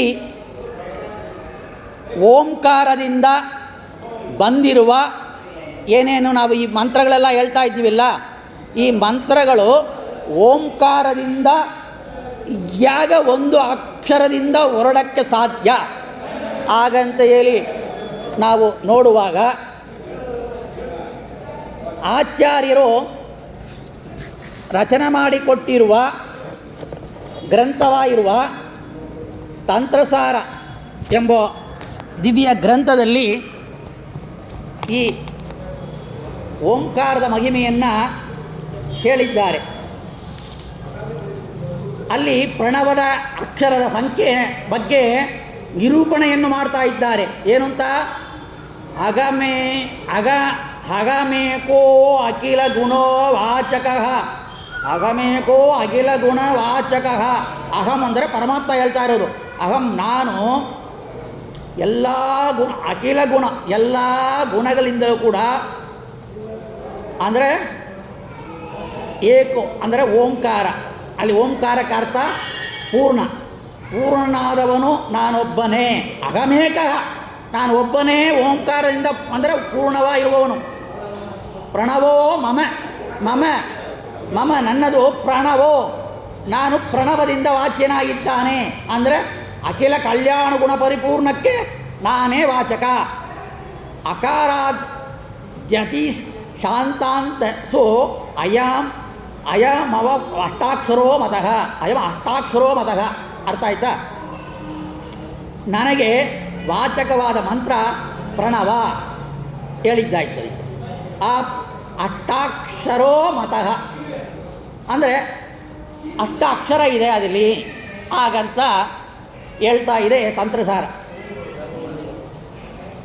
ಅಂದರೆ ನಾವು ಮುಂಚಿತವಾಗಿ ಹೇಳಿದ್ದೀವಿ, ಏನೋ ಓಂಕಾರದ ಬಗ್ಗೆ ಸರ್ವಸಾಂಬಣ ಗದ್ದೆಯಲ್ಲಿ ಹೇಳಿದ್ದೀವಿ. ಮತ್ತು ಅದನ್ನು ಸ್ವಲ್ಪ ನೋಡ್ಕೊಳ್ಬೇಕು. ಮತ್ತು ನೋಡೋದ್ರಿಂದ ಮನಸ್ಸಲ್ಲಿ ಮುಟ್ಟುತ್ತೆ, ಜ್ಞಾನ ಅಭಿವೃದ್ಧಿ ಆಗುತ್ತೆ. ಉ ಮ ಎಂಬ 3 ಅಕ್ಷರಗಳನ್ನ ನೋಡಿದ್ದೀವಿ. ಅಲ್ಲಿ ಪರಮಾತ್ಮನ ರೂಪವನ್ನು ನೋಡಿದ್ವಿ ಸರ್ವಸಾಂಬಣ ಗದ್ಯದಲ್ಲಿ. ಇಲ್ಲಿ ಕೂಡ ಓಂಕಾರದಿಂದ ಇಷ್ಟು ಮಂತ್ರಗಳು ಹೇಗೆ ಬಂತು ಹಾಗಂತ ನಾವು ತಿಳಿಬೇಕು. ಇದು ಕಷ್ಟವಾಗಿರುವ ವಿಷಯ ಆದರೂ ಕೂಡ ಸ್ವಲ್ಪ ಗಮನ ಕೊಟ್ಟು ಕೇಳಿ. ಆ ಶಬ್ದಗಳು ನಮ್ಮ ಕಿವಿಯಲ್ಲಿ ಬಿದ್ದರೆ ಪ್ರಾತಃ ಅಂದರೆ ನಮ್ಮ ದೇಹದಲ್ಲಿಯೂ ಕೂಡ ಭಗವಂತನ ವ್ಯಾಪ್ತಿ ಬರಬೇಕು. ಹಾಗಂತೇಳಿ ಚಿಂತನೆ ಇರೋದ್ರಿಂದ ಇದನ್ನು ನಾನು ನೋಡಲೇಬೇಕು. ಆ ಉ ಮ ಆಯಿತು. ಇದಕ್ಕೆ ಅಕಾರ, ಉಕಾರ, ಮಕಾರ ಮತ್ತು ನಾದ, ಬಿಂದು, ಘೋಷ, ಶಾಂತ, ಅಧಿಶಾಂತ ಅಂತ ಹೇಳಿ 8 ವಿಧವಾದ ರೂಪಗಳು ಈ ಓಂಕಾರಕ್ಕೆ ಇದೆ. ಈ 8 ರೂಪಗಳು ಕೂಡ 8 ಅಕ್ಷರಗಳು ಅಥವಾ ವಿಭಾಗಗಳು. ಈ ವಿಭಾಗ ಏನಿದೆಯೋ ಅದು ಭಗವಂತನ 8 ರೂಪಗಳನ್ನೇ ಪ್ರತಿಪಾದನೆಯನ್ನು ಮಾಡ್ತಾ ಇದೆ. ತಿಸೃಕ್ಷೋ ಪರಮಾದಿಷ್ಣೋ ಪ್ರಥಮಂ ದ್ವಾ ವಿನಿಸೃತೌ ಓಂಕಾರಾಚ್ಯತ ಶಬ್ದಚ್ಚ ತಸ್ಮಾತ್ ಪ್ರಾಥಮಿಕೋ ಕ್ರಿಯಾತ್. ಬ್ರಹ್ಮಸೂತ್ರ ಭಾಷ್ಯದಲ್ಲಿ ನಮ್ಮ ಆಚಾರ್ಯರು ಈ ರೀತಿಯಲ್ಲಿ ಹೇಳಿದ್ದಾರೆ. ಸೃಷ್ಟಿಯ ಆರಂಭದಲ್ಲಿ ಭಗವಂತನ ಮುಖದಿಂದ ಮೊದಲು ಬಂದ ಅಕ್ಷರ ಓಂಕಾರ. ಸೃಷ್ಟಿ ಅಂದರೆ ಸೃಷ್ಟಿಯ ಆದಿಯಲ್ಲಿ ಭಗವಂತನಿಂದ ಹೊರಟಿರುವ ಅಕ್ಷರ ಅದು ಓಂಕಾರ. ಓಂ ಈ ಪ್ರಣವ ಅಂತ ಹೇಳಿ ಹೆಸರು. ವೇದಸ್ಯ ಪ್ರಣವಾಕ್ಯೋಸೌ ಆತ್ಮಾನಂ ಯತ್ ಪ್ರಣವೋತ್ಯತಃ. ಗೀತಾ ತಾತ್ಪರ್ಯ ನಿರ್ಣಯದಲ್ಲಿ ಆಚಾರ್ಯರು ಹೇಳ್ತಾ ಇದ್ದಾರೆ, ವಿಷ್ಣುವಿನ ಮುಖ್ಯವಾಚ ಶಬ್ದವಾದ್ದರಿಂದ ಅದು ಪ್ರಣವ. ಪ್ರಣವ ಏಕೆ ಹೆಸರು ಬಂತು? ಅದು ಮುಖ್ಯವಾಗಿ ವಿಷ್ಣುವನ್ನು ಬಿಟ್ಟು ಬೇರೆ ಯಾರನ್ನೂ ಹೇಳೋದಿಲ್ಲ. ಅದಕ್ಕೆ ಪ್ರಣವ ಅಂತ ಹೇಳಿ ಗೀತಾ ತಾತ್ಪರ್ಯ ನಿರ್ಣಯದಲ್ಲಿ ಹೇಳಿದ್ದಾರೆ ಆಚಾರ್ಯರು. ಧಾರಯೇತ್ ಯತ್ ಭವಾಂಬೋಧೆ ಸ್ವಜವಾಸಕ್ತ ಮಾನಸಾನ್ ತದಸ್ತರ ಇತಿ ಖ್ಯಾತಃ. ಖ್ಯಾತಿಯನ್ನು ಹೊಂದಿದಂತೆ. ಏನಂತ ಸ್ಕಾಂದ ಪುರಾಣದಲ್ಲಿ ಇದನ್ನು ಹೇಳ್ತಾ ಇದ್ದಾರೆ. ಜಪಿಸುವರಿಗೆ ಸಂಸಾರ ತಾರಕ. ಧಾರೇತ್ ಯದ್ ಭವಾಂಬೋಧೆ ಅಂದರೆ ಸಂಸಾರ ಸಮುದ್ರ ಏನಿದೆಯೋ ಅದನ್ನು ದಾಟಲಕ್ಕೆ ಇದು ಏನಾಗ್ತಾ ಇದೆ? ಪ್ರಣವ ಮಂತ್ರ ಓಂಕಾರ ಒಂದು ತಾರಕವಾಗಿದೆ. ಹಾಗಂತೆ ಹೇಳ್ತಾ ಇರೋದ್ರಿಂದ ಈ ಪ್ರಣವದ ಗುಣಗಳು ಇನ್ನೂ ಅನಂತವಾಗಿದೆ. ಅದನ್ನು ಬೇರೆ ಬೇರೆ ರೀತಿಯಲ್ಲಿ ನೀವು ತಿಳ್ಕೊಳ್ಬೇಕು. ಇಲ್ಲಿ ಸಂಕ್ಷಿಪ್ತವಾಗಿ ನಾವು ಹೇಳಿದ್ರೆ ವಿಷ್ಣುವಾಚಕ ಅಷ್ಟು ರೂಪಗಳು, ವಿಭಾಗಗಳ ಓಂಕಾರದಲ್ಲಿ ಇದೆ. ಅದನ್ನು ತಾರಕ ಯಾರು ಮಾಡ್ತಾರೋ ಅವರಿಗೆ ಈ ಸಂಸಾರ ಬಂಧನದಿಂದ ದಾಟಿ ಅದು ಧಾರಕವಾಗಿದೆ. ಓ ತತ್ವಾಚಿ ಓಂಕಾರ ವಕ್ತ್ರಸ್ಥೌ ತದ್ಗುಣೋ ತಥಾ. ಅನುವ್ಯಾಖ್ಯಾನದಲ್ಲಿ ಆ ಅನುವ್ಯಾಖ್ಯಾನದಲ್ಲಿ ಆಚಾರ್ಯರು ಹೇಳ್ತಾ ಇದ್ದಾರೆ ಓಂಕಾರ ಪೂರ್ಣತ್ವವನ್ನು ಹೇಳುತ್ತದೆ. ಅಂದರೆ ಓದತ್ವಾಚಿ ಓಂಕಾರ ಪೂರ್ಣತ್ವವನ್ನು ಹೇಳ್ತಾ ಇದೆ. ಸಕಲ ಗುಣಗಳಿಂದಲೂ ಕೂಡ ಪೂರ್ಣನಾದವನು ವಿಷ್ಣು ಅಲ್ಲಿ ಹೇಳ್ತಾ ಇದ್ದಾರೆ. ಇತ್ತೋಸ ತದ್ಗುಣೋತ್ವದ, ಆದ್ದರಿಂದ ಅದು ವಿಷ್ಣುವಾಚಕ. ಯಾಕೆ? ಪೂರ್ಣತ್ವವನ್ನು ಹೇಳ್ತಾ ಇದ್ದಾರೆ. ಪೂರ್ಣತ್ವ ಯಾರಲ್ಲಿದೆ? ಪರಮಾತ್ಮ. ಯಾರು ಪೂರ್ಣತ್ವ? ಯಾರಿಗೂ ಇಲ್ಲ. ಮೊಟ್ಟ ಮೊದಲಿಗೆ ಪೂರ್ಣತ್ವ ಅವನಿಂದೇ ಇದೆ, ವಿಷ್ಣುವಾಚಕವಾಗಿದೆ. ಮತ್ತು ಕಾಟಕೋಪನಿಷದಲ್ಲಿ ಕೂಡ ಯಮ ನಚಿಕೇತನಿಗೆ ತತ್ತೇ ಪದಂ ಸಂಗ್ರಹೇಣ ಪ್ರವಕ್ಷೆ, ನಿನಗೆ ಬ್ರಹ್ಮಸ್ವರೂಪವನ್ನು ಸಂಕ್ಷಿಪ್ತವಾಗಿ ಹೇಳುತ್ತೇನೆ. ಬ್ರಹ್ಮಸ್ವರೂಪ ಏನಿದೆಯೋ ಅದೊಂದು ಪುಟ್ಟದಾದ ರೂಪದಲ್ಲಿ ಸಂಕ್ಷಿಪ್ತವಾಗಿ ಹೇಳ್ತಾ ಇದ್ದೇನೆ ಎಂದು ಹೇಳಿ ಓಂ ಇತ್ಯೇತ್, ಓಮಿಂದು ಬ್ರಹ್ಮೋಪದೇಶವನ್ನು ಮಾಡಿದ್ದಾನೆ. ನೋಡ್ರಿ, ನಚಿಕೇತ ಬಾಲಕನಿಯು ಕೂಡ ಉಪನಯನ ಆಗಿದೆ. ಅದಕ್ಕೆ ಅಲ್ಲಿ ಈ ಕಾಟೋಪನಿಷತ್ ಕಥೆ ನಿಮಗೆ ಗೊತ್ತಿತ್ತು. ಅಲ್ಲಿ ಹೋಗ್ತಾನೆ. ಅಲ್ಲಿ ಯಮಧರ್ಮರಾಜರು ಈ ನಚಿಕೇತನಿಗೆ ಓಂ ಇತ್ಯೇತಂತೆ ಪ್ರಾರಂಭ ಮಾಡ್ತಾರೆ. ಓಂ ಇತ್ಯೇತ್ಯಕ್ಷರಂ ಬ್ರಹ್ಮ ವ್ಯಾಹರನ್ ಮಾಮಾಂ ಸ್ಮರನ್ ಯ ಪ್ರಯಾತಿ ತ್ಯಜಂದೇಗಂ ಸಯಾತಿ ಪರಮಾಂ ಗತಿ. ಗೀತಾದಲ್ಲಿ ಕೃಷ್ಣ ಪರಮಾತ್ಮ ಹೇಳ್ತಾ ಇದ್ದಾನ, ಯಾರು ಓಂಕಾರವನ್ನು ಚಿಂತನೆ ಮಾಡಿಕೊಂಡು ತನ್ನ ದೇಹವನ್ನು ಬಿಡುತ್ತಾನೋ, ತನ್ನ ಜೀವನನ್ನು ನೆತ್ತಿಗೆ ತಗೊಂಡು ಬ್ರಹ್ಮನಾಡಿಯಿಂದ ಹೊರಗಡೆ ತಗೊಂಡು ಪರಮಾತ್ಮ ಓಂಕಾರವನ್ನು ಚಿಂತನೆ ಮಾಡಿಕೊಂಡು ಜೀವ ಬಿಡ್ತಾನೋ, ಅವ ಹೇಳ್ತಾ ಇದ್ದಾನೆ ಯಾತಿ ಪರಮಾಂ ಗತಿ, ನನ್ನ ಗತಿಯನ್ನು ಹೊಂದುತ್ತಾನೆ ಅಂದರೆ ಪರಮಾತ್ಮನ ವೈಕುಂಠ ಲೋಕಕ್ಕೆ ಹೋಗ್ತಾನ ಅಂತ. ಇಷ್ಟೆಲ್ಲ ನಾವು ತಿಳಿಬೇಕು. ಸ್ರವಶ್ಚೋರಾಂಕೃತಂ ಬ್ರಹ್ಮ ಪರಶ್ಚಾಚ್ಯ ವಿಶೀರ್ಯತೆ. ಪ್ರಣವ ಅಕ್ಷರ ಸಂಖ್ಯೆ ಎಷ್ಟಿದೆ ಅಂದರೆ ಸೋಯಂ ಅಷ್ಟಾಕ್ಷರೋ ಮತಃ. ಅಷ್ಟಾಕ್ಷರ ಮಂತ್ರವಿದೆ ಪ್ರಣವದಲ್ಲಿ. ಒಟ್ಟು 8 ಅಕ್ಷರವೇ. ಅಕಾರ ಉಕಾರ ಮಕರ ನಾದ ಬಿಂದು. ಕಲಾ ಅಂದರೆ ಘೋಷ ಅಂತ ಅರ್ಥ. ಕಲಾ ಅಂತ ಕೂಡ ಕರಿಬೋದನ್ನು. ಶಾಂತ ಅಧಿಶಾಂತ ಎಂಬ ಕಲಾದ ಬದಲು ಕೆಲವೆಡೆ ಏನಂತಾರೆ, ಅನೇಕ ಕಡೆ ಕೂಡ ಈ ಕಲಾ ಅಂತ ಕರೆದಿದ್ದಾರೆ. ಅದು ಘೋಷ ಅಂತ ಅರ್ಥ. ಈ ರೀತಿಯಲ್ಲಿ ಅನಂತರ ಇದರಿಂದ 8ರಿಂದ ಏನಾಯಿತು, ಅನಂತ ಅಕ್ಷರಗಳು ಹೊರಡ್ತಾ ಇದೆ. ಅದು ಹೇಗಂತ ನೋಡೋಣ. ಅನಂತ ಮಾತ್ರ ಉದಾಹರತಂ ಯಂ ತ್ರಿಮಾತ್ರ ಪೂರ್ವಂ ಪ್ರಣವೋಚ್ಚಯಂ ಬುಧಾಹ. ಸುಮಧ್ವಜಯ ಅನ್ನೋ ಮಾತಿದೆ. ಈ 8 ಅಕ್ಷರಗಳಲ್ಲಿ ಮೊದಲು 3 ನಮ್ಮ ಕಿವಿಗೆ ಕೇಳುತ್ತವೆ. ಅನಂತರದ 5 ಅನುಭವ ಗೋಚರವಾಗುವುದಿಲ್ಲ. ಓಂ ಕಿಮಿಳಿ ಬಿದ್ದರೆ ನೀವು ಹೇಳಿದಂತೆ ಅಕಾರ ಉಕಾರ ಮಕಾರ ಕೇಳಬಹುದು, ಕೇಳ್ತಾ ಇದೆ. ನಾವು ಚಿಂತನೆ ಮಾಡಿದರೆ ಈ 5 ಯಾವುದು, ಇದು ಯಾಕೆ ನಮಗೇನು ಗೋಚರ ಆಗಿಲ್ಲ ಅಲ್ಲ ಅಂತ ಹೇಳುವಾಗ, ನಾದ ಬಿಂದು ಕಲಾಜ್ಞಾನೇ ಜ್ಯೋತಿರುತ್ಪದೇ ಪುನಃ ತತ್ಪ್ರಾಪ್ತವು ಚ ಮನುಷ್ಯಾಣಂ ಜಾಯತೆ ಪರಮಂ ಪದಂ. ನಾದಾದಿ ಅಕ್ಷರಗಳನ್ನು ಧ್ಯಾನದಿಂದ ಕಂಡುಕೊಳ್ಳಬೇಕು ಎಂದು ತಂತ್ರಶಾಸ್ತ್ರದಲ್ಲಿ ಹೇಳುತ್ತದೆ. ಹಾಗಂದರೆ ಇವರೆಲ್ಲ ಯಾಗ ಕಂಡುಕೊಂಡರು? ಪರಮಾತ್ಮನಿಂದ ಓಂಕಾರದಿಂದ ಪ್ರಾರಂಭವಾಗ ಮಂತ್ರ ಧ್ಯಾನ ಮಾಡ್ತಾ ಅದರಲ್ಲಿ ಈ ನಾದ ಬಿಂದು ಘೋಷ ಶಾಂತ ಅಧಿಶಾಂತ ಹಾಗಂತೇಳಿ ಏನು ಒಂದು 5 ಇದೆಯೋ 3 ಬಿಟ್ಟು 5 ಕಂಡುಕೊಂಡ್ರಂತೆ. ಈ ಏನಿದೆ 8 ವಿಭಾಗ, ಆ ವಿಭಾಗದಿಂದ ಅಕ್ಷರಗಳು ಒಟ್ಟು ಸಂಖ್ಯೆ 50. ಈ 50 ಅಕ್ಷರಗಳು ಏನಿದೆಯೋ ಅದು ಎಲ್ಲಿಂದ ಹೊರಡಿತೋ? ಈ ವಿಭಾಗದಿಂದ 8 ವಿಭಾಗದಿಂದ ಬರ್ತಾ ಇದೆ. ಅಕ್ಷರಗಳ ಒಟ್ಟು ಸಂಖ್ಯೆ 50, ಸ್ವರಾಕ್ಷರಗಳು 16, ವರ್ಗೀಯ ವ್ಯಂಜನಗಳು ಎಷ್ಟೋ 25, ಅವರ್ಗೀಯ ವ್ಯಂಜನಗಳು ಎಷ್ಟೋ 9, ಒಟ್ಟು 50 ಆಯಿತು. ಸ್ವರಾಕ್ಷರ, ವರ್ಗೀಯ ವ್ಯಂಜನಗಳು ಮತ್ತು ಅವರ್ಗೀಯ ವ್ಯಂಜನಗಳು ಒಟ್ಟು ಸೇರಿರೆ ಒಂದು 16, ಒಂದು 25, ಒಂದು 9, 50. ನಾದ ಬಿಂದು ಮತ್ತು ಘೋಷ ಶಾಂತ ಅಧಿಶಾಂತಗಳಿಂದ ಈ ಅಕ್ಷರಗಳಾದ 55 ಅಕ್ಷರಗಳು ಆಗಿದೆ. ಈ 5 ಸೇರಿಸ್ಕೊಂಡ್ರೆ ಎಷ್ಟಾಯಿತು? 55 ಆಯಿತು. ಈ 55 ಅದಕ್ಕಾಗಿ ನಾದ ಮೊದಲಾದವು ಅಕ್ಷರಗಳಲ್ಲ, ಅವು ಅಕ್ಷರದ ಧರ್ಮಗಳು. ಮತ್ತು ಉದಾತ್ತ ಸ್ವರ ಅನುದಾತ್ತ ವೇದ ಮಂತ್ರಗಳಲ್ಲಿ ಬರ್ತಾ ಇದೆ ನೋಡಿ. ಉದಾತ್ತ ಸ್ವರ ಅನುದಾತ್ತ ಸ್ವರಗಳಂತೆ ಒಂದು ಸಮಾಧಾನ ಸರಿಯಲ್ಲ, ಅವುಗಳಿಗೆ ಅಷ್ಟಾಕ್ಷರೋ ಮತಃ ಹಾಗನ್ನು ಮುಂಚೆ ಹೇಳಿರೋದ್ರಿಂದ ಆಚಾರ್ಯರು ಅಕ್ಷರಗಳನ್ನಾಗಿ ಉಲ್ಲೇಖಿಸಿದ್ದಾರೆ. ಅದು ಅಕ್ಷರಗಳು ಅಂತ. ಅಕಾರಾದಿಗಳಂತೆ ಅವುಗಳಿಗೆ ಭಗವಂತನ ರೂಪಗಳನ್ನು ತಿಳಿಸುತ್ತದೆ. ಅಲ್ಲದೆ ಬೃಹದಾರಣ್ಯಕ ಭಾಷೆಯಲ್ಲಿ ಹೇಳ್ತಾ ಇದ್ದಾರೆ, ಚತುರ್ಥಪಾದೋ ಗಾಯತ್ರಿಯ ಪ್ರಣವ ಸಮುದಾವೃತ.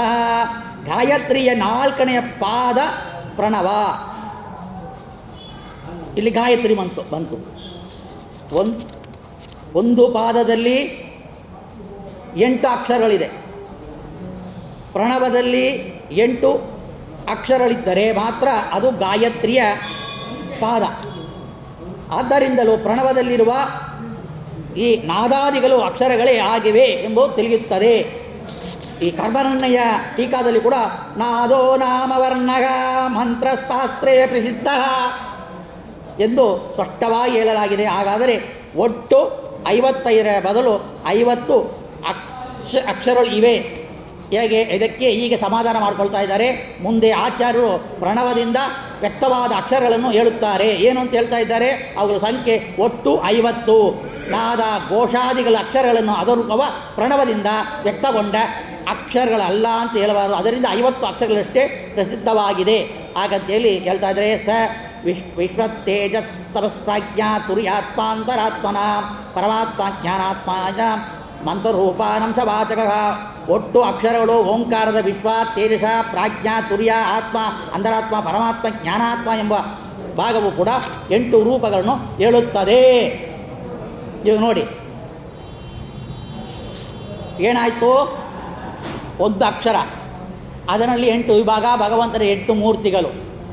ಈ 8 ಮೂರ್ತಿಗಳಿಂದ 50 ಅಕ್ಷರಗಳು. ಈ 50 ಅಕ್ಷರಗಳಿಂದ ಅಲ್ಲಿ ಪರಮಾತ್ಮನ ಮೂರ್ತಿಗಳು ಇದು ಯಾವುದ್ಯಾವುದೋ? ವಿಶ್ವ, ತೇಜ, ಪ್ರಾಜ್ಞಾ, ತುರ್ಯ, ಆತ್ಮ, ಅಂತರಾತ್ಮ, ಪರಮಾತ್ಮ, ಜ್ಞಾನಾತ್ಮ 8 ರೂಪಗಳು ಬಂತು. ಈ 8 ರೂಪಗಳು ಓಂ ಭೂರ್ಭುವಸ್ವಃ ಅಸ್ಸವಿತುರ್ವರೆಣ್ಯಂ ಭರ್ಗೋ ದೇವಸ್ಯ ಧೀಮಹಿ ಧಿಯೋ ಯೋ ನಃ ಪ್ರಚೋದಯಾತ್ ಹಾಗಂತೇಳಿ ನಾವು ಗಾಯತ್ರಿ ಮಂತ್ರನ ಹೇಳ್ತಾ ಇದ್ವಿ. ಓಂ ಭೂಹು ಭುವ ಸ್ವಃ, ಅದು ಭೂರ್ಭುವ ಸ್ವಃ ಹಾಗಂತೇಳಿ ಅದನ್ನು ನೋಡುವಾಗ ಸೃಷ್ಟಿಕರ್ತ ಬ್ರಹ್ಮನಾಮ ಯೋ ಸೃಜ ಚದುರಾನನಂ ಐತ್ರೇಯ ಭಾಷೆಯಲ್ಲಿ ಹೇಳೋದನ್ನು ನಾವು ನೋಡಿದರೆ ಇದಕ್ಕೆ ಅರ್ಥವನ್ನು ನಾವು ಚೆನ್ನಾಗಿ ತಿಳಿಬೋದು. ಜಗತ್ತನ್ನೇ ಸೃಷ್ಟಿ ಮಾಡಿದ ಶ್ರೀ ಹರಿಯು ಬ್ರಹ್ಮನೆಂಬ ಹೆಸರಿನ ರೂಪ ಚತುರ್ಮುಖನಿಗೂ ಸೃಷ್ಟಿಕರ್ತ ಬ್ರಹ್ಮನಾಮ, ಬ್ರಹ್ಮನಾಮದಲ್ಲಿರುವ ಬ್ರಹ್ಮದೇವರನ್ನು ಯೋ ಸೃಜ ಚತುರಾನನಂ. ಚತುರ ಅಂದರೆ ಬ್ರಹ್ಮದೇವರು, 4 ಮುಖ ಇರುವ ಬ್ರಹ್ಮದೇವರು. ಆ ಬ್ರಹ್ಮದೇವರನ್ನು ಸೃಷ್ಟಿ ಮಾಡಿದ್ಯಾರು? ಪರಮಾತ್ಮ. ಅಂತರ್ಯಾಮಿ ವಿರಿಂಚಸ್ಯ ಸೋಕಾರಾರ್ಥೋ ಜನಾರ್ದನಃ. ಚತುರ್ಮುಖನೊಳಗಿರುವ ರೂಪವೇ ಪ್ರಣವದ ಅಕಾರದಿಂದ ವಾಚ್ಯ. ಈ ಅಕಾರ ರೂಪ ಭಗವಂತ ಎಲ್ಲಿದ್ದಾನ? ಬ್ರಹ್ಮದೇವರಲ್ಲಿ ಸೃಷ್ಟಿ ಮಾಡೋಕ್ಕೆ ಅವನಲ್ಲಿ ಪರಮಾತ್ಮ ಇಟ್ಟಿರೋ ರೂಪ ಅಕಾರ ಶಬ್ದ ವಾಚ್ಯನಾದ ಪರಮಾತ್ಮ. ವೈಕುಂಠ ಲೋಕೆ ಅತ್ಯೇನ ದ್ವಿತೀಯ ಉಪುಷಾರಿ ಉಕಾರವಾಚ್ಯಸ್ಸ ವಿಭುಗೋ ನೃಸಿಂಹೋ ರುದ್ರನಾಮಕಃ. ರುದ್ರಾಣೆಯ ದೇವರನ್ನು ಸೃಷ್ಟಿ ಮಾಡಿ ಅದು ಸಂಹಾರವನ್ನು ಮಾಡಲಿಕ್ಕೆ ಪರಮಾತ್ಮ ಒಳಗಡೆ ಇದ್ದುಕೊಂಡು ಇರುವ ರೂಪವೇ ಅದಕ್ಕೆ ಉಕಾರವಾಚ್ಯ ಸ ವಿಭುಗೋ ನೃಸಿಂಹೋ ರುದ್ರನಾಮಕ. ರುದ್ರ ಅಂತ ಅವನಿಗೆ ಹೆಸರು. ಪರಮಾತ್ಮನ ಹೆಸರು ರುದ್ರ, ಪರಮಾತ್ಮನ ಹೆಸರು ಬ್ರಹ್ಮ, ಪರಮಾತ್ಮನ ಹೆಸರೇ ಎಲ್ಲವೂ. ಆ ರುದ್ರನಲ್ಲಿ ಇದ್ದುಕೊಂಡು ಸಂಹಾರ ಕರ್ತವನ್ನು ಮಾಡುವ ಪರಮಾತ್ಮ ರೂಪ ಯಾವುದೋ ವೈಕುಂಠ ಚತುರ್ಮುಖನಿಗೆ ಇರುವ ರೂಪವೇ ಪ್ರಣದ ಅಕಾರ ವಾಚ್ಯ. ವೈಕುಂಠ ಲೋಕದಲ್ಲಿರುವ ಮೂಲ ರೂಪ ಉಕಾರ ವಾಚ್ಯ ಅಂತ ನೋಡಿದು. ವೈಕುಂಠ ಲೋಕೆ ಅಷ್ಟೇ. ವೈಕುಂಠ ಲೋಕದಲ್ಲಿರುವ ರೂಪ ಮಕಾರ ವಾಚ್ಯನ ಇರುವ ರೂಪ. ವೈಕುಂಠ ಲೋಕದಲ್ಲಿ ಮೂಲ ರೂಪ ಭಯಂಕರವಾದರಿಂದ ರುದ್ರನಾಮಕನಾಗಿದ್ದ. ರುದ್ರ ಅಂದರೆ ಏನರ್ಥ? ಭಯಂಕರವಾಗಿರೋದ್ರಿಂದ ಅವನಿಗೆ ರುದ್ರನಾಮಕನಾಗಿದ್ದಾನ. ಸಂಹಾರ ಕರ್ತ ಮಾಡ್ತಾ ಇದ್ದಾನ. ಆ ಸಂಹಾರ ಮಾಡಲಿಕ್ಕೆ ರುದ್ರದೇವನಲ್ಲಿರುವ ರೂಪಕ್ಕೆ ಅದು ರುದ್ರ ಅಂತ ಹೆಸರು. ಅಲ್ಲಿ ಆ ಹೂ ಆಯಿತು. ಮಕಾರ ವಾಚ್ಯನಾದ ಪರಮಾತ್ಮ ಅಲ್ಲಿದ್ದಾನೆ. ಹಾಗಂತೇಳಿ 3 ರೂಪಗಳನ್ನು ಅಕಾರ ಉಕಾರ ಮಕಾರನ ಹೇಳುತ್ತದೆ. ಬಿಂದು ನಾದ ಕಲಾ ಶಾಂತ ಅಧಿಶಾಂತಗಳು ಅನಿರುದ್ಧ, ಪ್ರದ್ಯುಮ್ನ, ವಾಸುದೇವ, ಸಂಕೃಷ್ಣ, ನಾರಾಯಣ ಎಂಬ ರೂಪಗಳನ್ನು ಪ್ರತಿಪಾದಿಸುತ್ತವೆ. ಇದು ಈ ಬಿಂದುನಾದ ಕಲಾಶಾಂತ ಅಧಿಶಾಂತ 5 ಬಿಂದು ನಾದ ಘೋಷ ಶಾಂತ ಅಧಿಶಾಂತ. ಈ ರೂಪಕ್ಕೆ ಅನಿರುದ್ಧ, ಪ್ರದ್ಯುಮ್ನ, ವಾಸುದೇವ, ಸಂಕೃಷ್ಣ, ನಾರಾಯಣ ಅಂತೇಳಿ 5 ರೂಪಗಳು, ಪ್ರಸಿದ್ಧವಾದ 5 ರೂಪಗಳು ಇದನ್ನು ಪ್ರತಿಪಾದಿಸ್ತಾ ಇದೆ. ಅಥವಾ ಅಕಾರದಿಂದ ಅಧಿಶಾಂತದವರೆಗಿನ 8 ಅಕ್ಷರಗಳು ಪ್ರದ್ಯುಮ್ನಿಂದ ನಾರಾಯಣವರೆಗೆ 8 ರೂಪಗಳನ್ನು ಹೇಳುತ್ತದೆ ಹಾಗಂತೇಳಿ ತಗೊಳ್ಬೋದು. ಬ್ರಹ್ಮ ವಿಷ್ಣು ಮಹೇಶ್ವರನ ಅಕಾರ ಉಕಾರ ಮಕಾರದ ವಾಚ್ಯರು ಎಂದು ಹೇಳುವ ಪ್ರಮಾಣಗಳು ಅಂತರ್ಯಾಮಿಯನ್ನು ತಗೊಳ್ಬೇಕು ಹಾಗಂತೇಳಿ ಅಂತರ್ಯಾಮಿ ರೂಪವನ್ನೇ ತಗೊಳ್ಬೇಕು, ಅದು ಪರಮಾತ್ಮನೇ ವಾಚ್ಯ ಹಾಗಂತ ಹೇಳ್ತಾ ಇದ್ದಾರೆ. ಈ ರೀತಿಯಲ್ಲಿ ಹರಿಯನ್ನು ಬಿಟ್ಟು ಉಳಿದ ದೇವತೆಗಳನ್ನು ಪ್ರತಿಪಾದಿಸುತ್ತಿಲ್ಲ ಹಾಗಂತ ಹೇಳಿದರೆ ಅಂತರ್ಯಾಮಿಯಾಗಿ ತಗೊಳ್ಬೇಕು. ಓಂಕಾರಕ್ಕೆ ವಾಚ್ಯ ಓಂ ಬ್ರಹ್ಮಣೇ ನಮಃ ಅಂತ ಹೇಳ್ತೀವಿ, ಓ ಬ್ರಹ್ಮದೇವರು ಓಂಕಾರ ವಾಚ್ಯ. ಓಂ ರುದ್ರಾಯ ನಮಃ ರುದ್ರದೇವರು ವಾಚ್ಯ. ಇಲ್ಲ, ಆಗೋದಿಲ್ಲ. ಓಂಕಾರ ಒಂದು ಭಗವಂತನಿಗೆ ಮಾತ್ರವೇ ಮೀಸಲ್ಪಟ್ಟಿರುವ ಉತ್ಕೃಷ್ಟವಾದ ಉನ್ನತವಾದ ಸರ್ವ ವೇದವನ್ನು ಹೇಳುವ ಶಬ್ದವನ್ನು ಹೇಳುವ ಅದು ಪರಮಾತ್ಮನ ಒಬ್ಬನಿಗೆ ವಾಚ್ಯ ಅಂತೇಳಿ ಚಿಂತನೆ ಮಾಡಿಕೊಂಡ್ರೆ ಓಂಕಾರ ಅಂತ ಹೇಳುವಾಗ ಇಷ್ಟು ಭಗವಂತನ ಮೂರ್ತಿಗಳನ್ನು ನಾವು ತಗೊಂಡ್ಕೊಂಡು ಬರಬೇಕು. ಎಲ್ಲಿ ತಗೊಂಡು ಬರಬೇಕು? ಓಂ ಅಂತ ಹೇಳಿದ ತಕ್ಷಣ ಇದೆಲ್ಲ ನೆನಪಿಗೆ ಬರಬೇಕು. ಅದೆಲ್ಲ ಯಾರಿಗೆ? ವಾಯುದೇವರಿಗೆ ಬರುತ್ತೆ. ಪ್ರಣವೋಪಾಸಕಾನ ತದ್ರೂಪಭೇದಾ ಪಂಚಾಶತ್ಮೂರ್ತಯೋ ಮಮಾಚಾಪರಾ ಪಂಚಾಶತ್ವರ್ಣ ವಾಚಸ್ಥ ವರ್ಣಸ್ಥಾಣಬೋಧಿತ ಪ್ರಣವ ಪ್ರತಿಪಾದ್ಯ ವಿಶ್ವಾದಿ 8 ಭಗವನ್ಮೂರ್ತಿಗಳಿಂದ ಅಭಿವ್ಯಕ್ತಗೊಂಡ ನನ್ನ 50 ರೂಪಗಳನ್ನೇ ಪ್ರಣವದ 8 ಅಕ್ಷರಗಳಿಂದ ಅಭಿವ್ಯಕ್ತವಾದ 50 ಅಕ್ಷರಗಳು ಪ್ರತಿಪಾದಿಸುತ್ತದೆ ಅಂತ ಇದಕ್ಕೆ ಅರ್ಥ. ಈ ಮಂತ್ರ ಇದಕ್ಕೆ ಅರ್ಥ, ಈ ಶ್ಲೋಕದ ಅರ್ಥ. ಶ್ಲೋಕದಲ್ಲಿರುವ ತದ್ರೂಪ ಭೇದ ಎಂಬ ಪದಕ್ಕೆ ಹಿಂದೆ ಹೇಳಿದ ಪ್ರಣವ ಪ್ರತಿಪಾದ್ಯ ರೂಪಗಳಿಂದ ಅಭಿವ್ಯಕ್ತವಾದ ಅಜಾದಿ ಭಗವತ್ ಮೂರ್ತಿಗಳು ಏನೋ ಎಂಬ ಪ್ರಾರಂಭ ಮಾಡಿಕೊಂಡು ಬರುವ ಕ್ಷಂ ತನಕ ಏನು 50 ಅಕ್ಷರಗಳು ಮುಂಚೆ ಹೇಳಿದ್ದೀವಲ್ಲ, 50 ಅಕ್ಷರ ನೋಡಿದ್ದಾಯಿತು ಯಾವುದ್ಯಾವುದು ಅಂತ. ಆ ಸ್ವರವ್ಯಂಜನವಾದ ಅಕ್ಷರಗಳು ಇದಕ್ಕೆ ಪ್ರತಿಪಾದ್ಯವಾದ ರೂಪ 50 ರೂಪಗಳು. ಸರ್ವಸಮಣ ಗದ್ದೆಯಲ್ಲಿ ಹೇಳಿದ್ದೀವಿ. ಅಜಾಯಮ, ಆನಂದಾಯಮ, ಈ ಇದ್ರಾಯಮ. ಅದು ನೋಡೋಣ. ಈ ತಾರಾ ಎಂದರೆ ಓಂಕಾರ, ಅದರ ವರ್ಣ ಎಂದರೆ ಅಕ್ಷರ, ಅವುಗಳಿಂದ ಭೇದಿತ ಅಭಿವ್ಯಕ್ತವಾದ ಎಂದರ್ಥ. ಪ್ರಣವದ 8 ಅಕ್ಷರಗಳಿಂದ ವರ್ಣಮಾಲೆಯ 50 ಅಕ್ಷರಗಳು ಹುಟ್ಟಿದೆ. ಅದರಿಂದ ಪ್ರಣವ ಪ್ರತಿಪಾದ್ಯವಾದ ವಿಶ್ವಾದಿ 8 ಭಗವತ್ ರೂಪಗಳಿಂದ 50 ಭಗವತ್ ರೂಪಗಳು ಅಭಿವ್ಯಕ್ತವಾಗಿದೆ. ಓಂಕಾರದಿಂದ ಮತ್ತು 8 ಭೇದಗಳು, 8 ಅಕ್ಷರಗಳು, 8 ಅಕ್ಷರಗಳಿಂದ ಭಗವಂತನ 8 ಮೂರ್ತಿಗಳು, ಅನಿರುದ್ಧ ಪ್ರತಿಮ ಸಂಕರ್ಷ ವಾಸುದೇವ ನಾರಾಯಣ ಇದು ಮತ್ತು ಅಕಾರ ಉಕಾರ ಮಕರ, ಅದರಿಂದ 8 ಆಯಿತು. ಆ 8ಲಿಂದ ಮತ್ತು ಹುಟ್ಟಿರೋದು 50 ಅಕ್ಷರಗಳು. ಆ ರೀತಿಯಲ್ಲಿ ಇದನ್ನು ತಿಳಿಬೇಕು. 50 ವರ್ಣಗಳ ಮತ್ತು ಪ್ರತಿಪಾದ್ಯ ದೇವತೆಗಳು ಯಾರು ಅಂದರೆ ಅಜ ಅಜ ಆನಂದ ಇಂದ್ರ ಶಾ ಉಗ್ರಹ ಊರ್ಜೌ ಹೃದಂಬರ ಭೂಗೃಶ್ಚೌ ಚೇರಾಕಾತ್ಮ ಐರ ಓಜ ಭೃತೌರಸಃ ಅಂತೋರ್ಥಗರ್ಭ ಕಪಿಲ ಕಪತಿರ್ಗರುಡಾಸನಃ ಹಾಗಂತೇಳಿ ಈ 50 ರೂಪಗಳು ಯಾವ್ಯಾವುದು ನಾವು ಹೇಳ್ತೀವಿ. ಇದನ್ನು ಹೇಳುವಾಗ ನಾವು ತತ್ವನ್ಯಾಸದಲ್ಲಿ ಮಾತೃನ್ಯಾಸ ಮಂತ್ರದಲ್ಲಿ ಸಾಲಿಗ್ರಾಮ ಪೂಜೆಗೆ ನಾವು ಬೃಹತ್ ಕಲಸ ಪೂರ್ಣಕುಂಭ 2 ಕಲಸವನ್ನು ಅಲ್ಲಿ ನೀರಲ್ಲಿ ಹಾಕಿ ಅದಕ್ಕೆ ಮೊಟ್ಟ ಮೊದಲು ಷೋಡಶೋಪರ ಪೂಜೆಯನ್ನು ಮಾಡ್ತೀವಿ. ಅಲ್ಲಿ ಹೇಳ್ತಾ ಇದ್ವಿ ಓಂ ಓಂ ನಮೋ ನಾರಾಯಣಾಯ ಅಂತೇಳಿ. ಎಲ್ಲಿಂದ? ಸೂರ್ಯಮಂಡಲ. ಸೂರ್ಯಮಂಡಲದಿಂದ ಭಗವಂತನ ಮೂರ್ತಿಗಳು ಬರಲಿ. ಯಾಕೆ? ಈ ಪಂಚಾಶತ್ವರ್ಣಾಣ ಅಂತ ಹೇಳ್ತೀವಿ. ಅಲ್ಲಿ ಸೂರ್ಯಮಂಡಲದಿಂದ 50 ರೂಪಗಳು ಇದರಲ್ಲಿ ಬರಲಿ ಆಹ್ವಾನ ಮಾಡ್ತೀವಿ. ಆಮೇಲೆ ಅದಕ್ಕೆ ಪೂಜೆ. ಈ ಪೂರ್ಣಕುಂಭದಲ್ಲಿ ಅವರೋಹಣ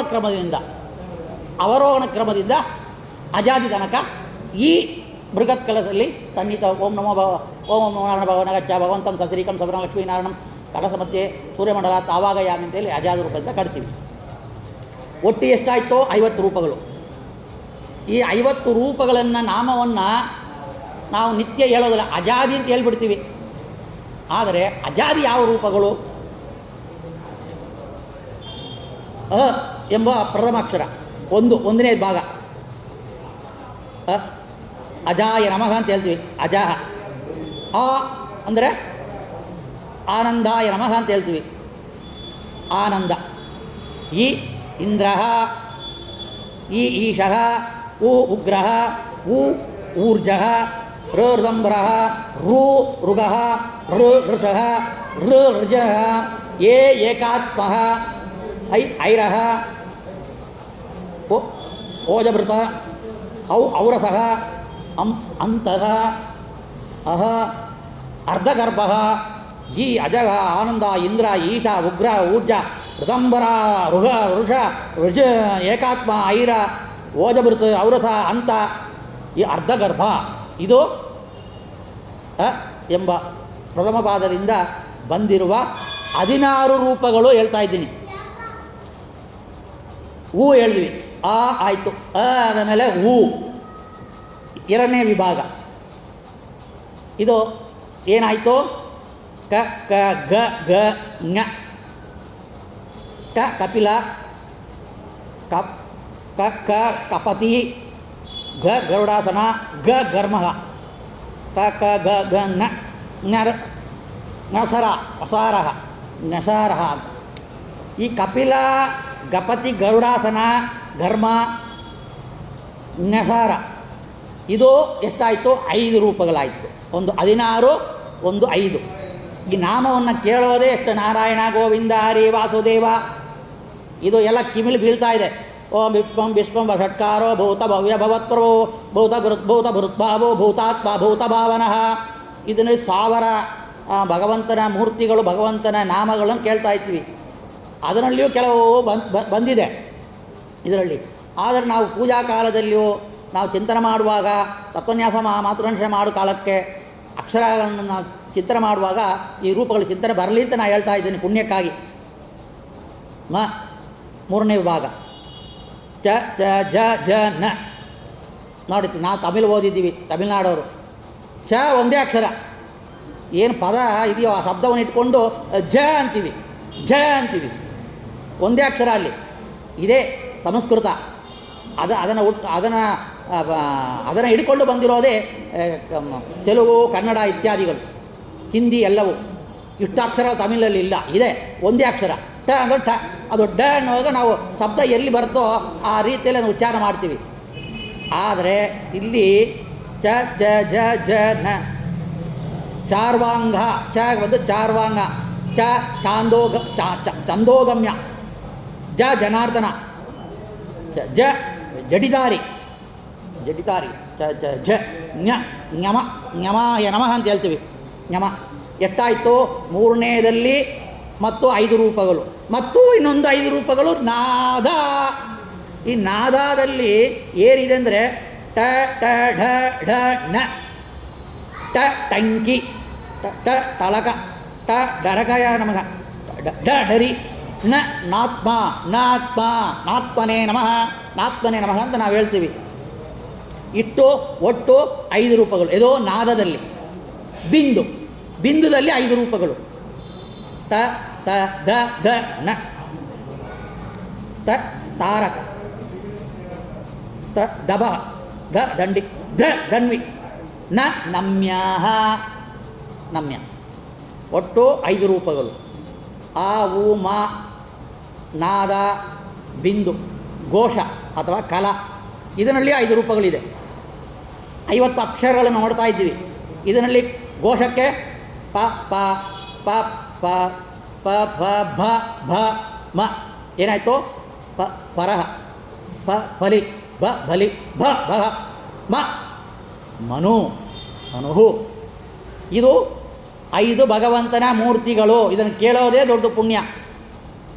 ಆದರೆ ಇದನ್ನು ಎಷ್ಟು ರೂಪವನ್ನು ಕಣ್ಣಿಂದ ನೋಡ್ತಾ ಇದ್ದಾರೆ ವಾಯುದೇವರು. ಶಾಂತ 7ನೇದು ವಿಭಾಗ. 7ನೇದು ಯ ರ ಲ ವ. ಯ ಇಂದ ವ ತನಕ. ಯ ಯಜ್ಞ, ಯಜ್ಞ, ರ ರಾಮ, ಲ ಲಕ್ಷ್ಮೀಪತಿ, ವ ವರಹ, ಇದು 5 ರೂಪಗಳು.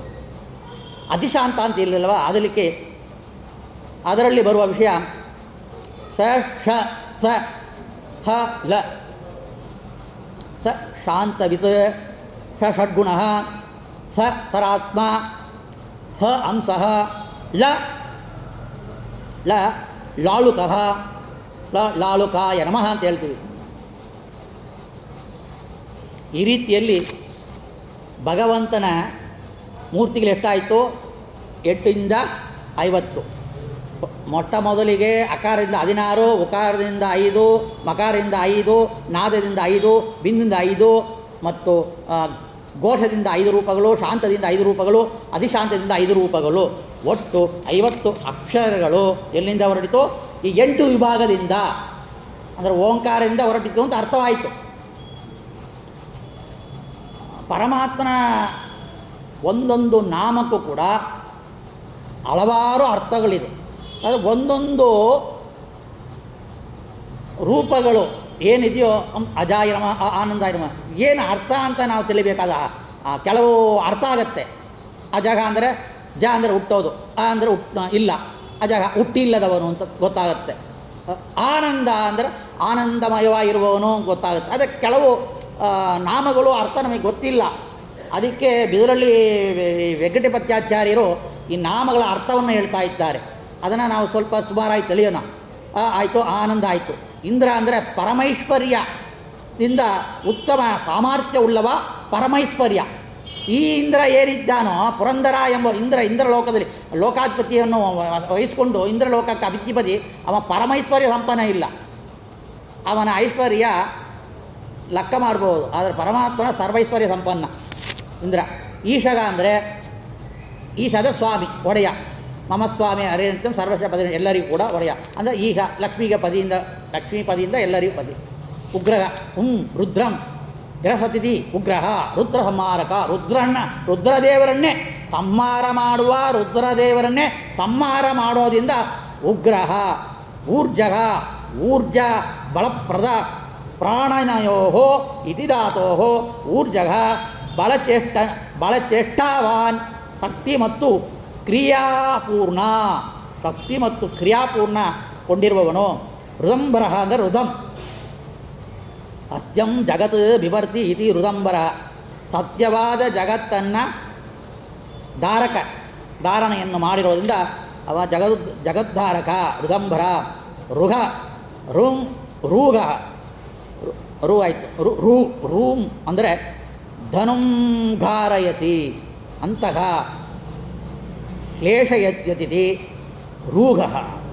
ಈ ದಾನವರ ಜನನಿ ಧನೋದೇವಿಗೆ ಪುತ್ರನಾದ್ದರಿಂದ ಸಂತಾಪಜನಕ ಹಾಗಂತ ಅರ್ಥ ಮಾಡ್ತಾ ಇದ್ದಾರೆ. ಅತಿಥಿ ತತ್ಯಾಗ ಸಂಸುಖಂ ಯಸ್ಮಾತ್ ಅಂದರೆ ದೇವಮಾತೆ ಅತಿಥಿ ದೇವಿಗೆ ಸುಖಕಾರಕ. ಇನ್ನೂ ಅರ್ಥ ಇದೆ, ಒಂದೊಂದು ಅರ್ಥವನ್ನು ನೋಡೋಣ. ಋಕಾರ ಪೂರ್ವದೇವಾನಾಂ ಜನನಿ ಸ್ಮರ್ಯತೆ ಉದೈಹಿ ಇತಿ ಧನಂಜಯಾತ್ ಋಣಾಂ ದಿತಿಂ ಪುತ್ರಹನೇನ ಜಯತಿ. ತುಷ್ಟ ಮಕ್ಕಳನ್ನು ಸಂಹರಿಸಿ ದಿತಿಯನ್ನು ಗೆದ್ದವ ಹಾಗಂತೇಳಿ ಅರ್ಥ ಹೇಳ್ತಾ ಇದ್ದಾರೆ ಅವರು ಆಚಾರ್ಯರು. ಏಕಾತ್ಮ, ಏಕ ಆತ್ಮ, ಆತ್ಮ ಅಂದರೆ ಸ್ವಾಮಿ. ಏಕಃ ಅವನೇ ಒಬ್ಬನೇ ಮುಖ್ಯ ಸ್ವಾಮಿ. ಹೈರಹ ಐಕಾರ ವಾಚ್ಯಂ ರುದ್ರಂ ಜಯತಿಥಿ, ರುದ್ರವನ್ನೇ ಜಯಿಸಿದವನು. ಓಜೋಭೃತ್ ಓಜಗ ಸಾಮರ್ಥ್ಯಂ ಬಿವರ್ತಿದಿ ಹಾಗಂತೇಳಿ ಅರ್ಥ, ವ್ಯಾಕರಣ. ಸರ್ವಸಮರ್ಥ. ಹೌರಸಃ ಹೋ ಬ್ರಹ್ಮ ರಸಃ ವೀರ್ಯಂ ಆಪತ್ಯಂ ಯಶಸಃ. ಬಹುರ್ವಿ ಸಮಾಸವನ್ನು ಮಾಡಬೇಕು. ಬ್ರಹ್ಮನನ್ನು ಮಗನನ್ನಾಗಿ ಪಡೆದವ. ಹೌರಸ ಅಂದರೆ ಬ್ರಹ್ಮದೇವರನ್ನು ಮಗನಾಗಿ ಪಡೆದವ, ಬ್ರಹ್ಮದೇವರಿಗೆ ತಂದೆ. ಅಂತಹ ಅಂತ ಅಂದರೆ ಕಳೆ ಗೊತ್ತು. ನಾಶಯತಿ ಅಂತ್ಯವನ್ನು ಮಾಡುವನು, ಎಲ್ಲವನ್ನು ನಾಶವನ್ನು ಮಾಡುವ. ಲಯಕಾರಕ. ಅರ್ಧಗರ್ಭ ಅಸಮಂತ ಸುತ್ತಃ ಬ್ರಹ್ಮದಯೋ ಗರ್ಭೆ ಯಸ್ಯ ಸಹ. ಬ್ರಹ್ಮಾದಿಗಳನ್ನು ಉದರದಲ್ಲಿ ಧರಿಸಿದವ. ಕಪಿಲಕ. ಕ ಅಂದರೆ ಸುಖ, ಪಿ ಅಂದರೆ ಜಗತ್ಪಾಲಕ, ಲ ಅಂದರೆ ಲಯ ಮಾಡುವನು. ಅವ ಸುಖರೂಪನಾಗಿದ್ದಾನ, ಜಗತ್ಪಾಲಕನಾಗಿದ್ದಾನ, ಲಯಕಾರನಾಗಿದ್ದಾನ. ಕ ಅಂದರೆ ಬ್ರಹ್ಮದೇವರು, ಬ್ರಹ್ಮದೇವರೇ ಸುಖವನ್ನು ಕೊಡುವವನು. ಬ್ರಹ್ಮದೇವರೇ ಸುಖ ಯಾರಿಂದ? ಪರಮಾತ್ಮನಿಂದ. ಸುಖಾದನಂದಾತ್ ಪಾಲನಾಳ್ಯಚ್ಯತಂಬೈ ದೇವಂ ಕಪಿಲ ಮುದಾಹರಂತಿ. ಕಪತಿ ಗಾನಾಂದ್ರಯಾನಾಪತಿ, ಇಂದ್ರಿಯಗಳಿಗೆ ಒಡೆಯ. ಇಂದ್ರಿಯಗಳಿಗೆ ಒಡೆಯಾದಿಕ್ಕೆ ಕಪತಿ. ಗರುಡಾಸನ ಗೊತ್ತಿದೆ, ಗರುಡ ವಾಹನ. ಘರ್ಮ ಶತ್ರು ಸಂತಾಪನ, ದುಷ್ಟರಿಗೆ ದುಃಖವನ್ನು ಕೊಡುವವನು. ಔಸಾರ ಔ ವಿಷಯ ತಸ್ಮಿನ್ ಸಾರ. ಔಷಯ ಅಂದರೆ ವಿಷಯ ವಸ್ತುಗಳಲ್ಲಿ ಸಾರು ರೂಪಣ್ಣ ಇರುವವನು. ವಿಷಯ ಪದಾರ್ಥ, ಶಬ್ದ ಎಂಬ ವಿಷಯ ಪದಾರ್ಥ, ಸ್ಪರ್ಶ ಎಂಬ ವಿಷಯ ಪದಾರ್ಥ, ನೋಡುವ ಎಂಬ ವಿಷಯ ಪದಾರ್ಥ, ರಸೇಂದ್ರಿಯಲ್ಲಿರುವ ವಿಷಯ ಪದಾರ್ಥಗಳು, ಷಡ್ರುಚಿಗಳು, ನೋಡೋದು, ಕೇಳೋದು, ಮಾತನಾಡೋದು, ಮುಗಿಸೋದು, ಚಿಂತನೆ ಮಾಡೋದು, ಎಲ್ಲ ಇಂದ್ರಿಯಗಳಿಗೂ ಕೂಡ ಏನು ಮಾಡ್ತಾನವ? ಸಾರು ರೂಪವಾಗಿದ್ದಾನ. ಇದನ್ನು ಚಿಂತನೆ ಮಾಡಬೇಕು ನಾವು. ಔಸಾರ ಚಾರ್ವಂಗ ಚಾರುಣಿ ಸುಂದರಾಣಿ ಅಂಗಾನಿ ಯಶಸಗ. ಚಾರುಣಿ ಒಳ್ಳೆ ಚಾರು ಅಂದರೆ ಸುಂದರಾಣಿ ಅಂಗಾನಿ, ಸುಂದರವಾದ ಅಂಗಗಳು ಅವನಿಗೆ ಇರೋದ್ರಿಂದ ಅವನಿಗೆ ಚಾರ್ವಂಗ. ಚಂದೋಗಮ್ಯ ವೇದ, ಚಂದ ಅಂದರೆ ವೇದಗಳಿಂದ ಗಮ್ಯ ಅಂದರೆ ತಿಳಿಯಲ್ಪಡುವವನು, ವೇದಗಮ್ಯನು. ಜನಾರ್ದನ ನ ಜಾಯತೆ ಇದು ಜನ ಅರ್ಥಯತಿ ಚ ಸಂಸಾರಂ ಇದು ಜನಾರ್ದನ ಸ ನಾಶಿತ ಸೋರ್ತಯತಿ ಇದು ಶ್ರುತೆ. ಅಂದರೆ ಹುಟ್ಟಿಲ್ಲದವ ಮತ್ತು ಸಂಸಾರ ಬಂಧನಾಶಕ ಜನಾರ್ದನ. ಇದು ತುಂಬ ಅರ್ಥ ಹೇಳ್ತಾರೆ ಉಪನಿಷತ್ತರೆಲ್ಲ. ಇಷ್ಟು ನಾವು ತಿಳಿಬೇಕು. ಏನಂತ? ಹುಟ್ಟಿಲ್ಲದವ ಮತ್ತು ಸಂಸಾರ ಬಂಧಕವನ್ನು ನಾಶ ಮಾಡುವವನು ಜನಾರ್ದನ. ಅದಕ್ಕೆ ಜನಾರ್ದನ ನಾವು ಹೇಳ್ತಾ ಇರಬೇಕು. ಝ ಆಯಿತು. ಜಡಿದಾರಿ ಜಟಿತಾ ಧ್ರುವಿತಾ ಅರಯ ಏನ ಸಹ ಶತ್ರುಗಳನ್ನು ದೂರ ಓಡಿಸುವವನು. ಇಷ್ಟೆಲ್ಲ ನಾವು ಅವನ ಗುಣವನ್ನು ಮಾಡಿ ಚಿಂತನೆ ಮಾಡಿದ್ರೆ ನಮ್ಮ ಶತ್ರುಗಳನ್ನ ಓಡಿಸ್ತಾನೆ. ಸುಮ್ಮನೆ ನಾವು 50 ರೂಪಗಳನ್ನ ನಾಮವನ್ನು ಹೇಳುವಾಗ ಈ ಗುಣವನ್ನು ಚಿಂತನೆ ಮಾಡಿಕೊಂಡ್ರೆ ಸಾಕು, ಆ ಕ್ರಿಯೆ ನಮ್ಮಲ್ಲಿ ನಡೆದು ಹೋಗುತ್ತೆ. ಶತ್ರುವನ್ನು ಓಡಿ ಹೋಗ್ತಾರೆ. ವೇದಾದಿನ ಸ್ವಗಾಯಕಂ ಮಾನಯತಿ. ವೇದಾದಿ ಶತ್ರುಗಳಿಂದ ಸ್ತೋತ್ರ ಮಾಡುವನಲ್ಲಿ ಅಭಿಮಾನ ತೋರುವನು. ವೇದವನ್ನು ಯಾರು ಉಚ್ಚಾರಣೆ ಮಾಡ್ತಾರೋ, ವೇದ ಪಾರಾಯಣ ಯಾರು ಮಾಡ್ತಾರೋ, ನನ್ನ ಬಗ್ಗೆ ವೇದವನ್ನು ಪಾರಾಯಣ ಮಾಡ್ತಾ ಇದ್ದಾನ ಅಂತೇಳಿ ಅಭಿಮಾನವನ್ನು ಆ ಭಕ್ತನಲ್ಲಿ ಇಟ್ಕೊಳ್ತಾನಂತೆ. ಟಂಕಿ ಈ ಕ್ಷಾಣಾಣಧಾರಣ ಕಾರಣ ಮಾದಕಂ ಟಂಕಃ ಸದ್ವಾನ್ ಕಲ್ಲು ಕುಕ್ಕುವ ವೇಣು ಎಂಬ ಆಯುಧವನ್ನು ಅವ ಧರಿಸಿದವನು. ಢಳಕ ಠಃ ರುದ್ರ ಲಹ ಇಂದ್ರ ತಯೋ ಕಂ ಸುಖಂ ಯಸ್ಮಾತ್. ರುದ್ರ ಇಂದ್ರನಿಗೆ ಸುಖಪ್ರದ. ಢರಗ ಢ ಚಂದ್ರಮಂಡಲಂ ರಹ ಅಗ್ನಿ ತಯೋ ಕಹ ಪ್ರಕಾಶ ಯಸ್ಮಾತ್. ಚಂದ್ರಾಗ್ನಿಗಳಿಗೆ ಪ್ರಕಾಶ ನೀಡುವವನು. ಚಂದ್ರ ಮತ್ತು ಅಗ್ನಿ ಸ್ವಪ್ರಕಾಶ ಇಲ್ಲ, ಅವ ಇರೋದ್ರಿಂದವೇ ಅದು ಪ್ರಕಾಶವಾಗಿದೆ. ಅದಕ್ಕೆ ಅವ ಢರಗ. ಈ ಚಂದ್ರ ಸೂರ್ಯ ಅಗ್ನಿ ಇದೆಲ್ಲ ನೋಡುವಾಗ ಢರಗ ಅಂತ ಜ್ಞಾಪಕ ಬರಬೇಕು. ಧರಿ ಢಂ ನಿರ್ಣಯಂ ಮುಕ್ತ ಸಮುದಾನ ರಮಯತೀತಿ ಢರಹ ಚತುರ್ಮುಖ ಸಹ ಪರಿಚಾರ ಕಥಯ ಅಸ್ಯ ಸ್ಥಿತಿ ಮುಕ್ತನಾಮಕ ನಾದ ಚತುರ್ಮುಖನಿಂದ ವಂದ್ಯ.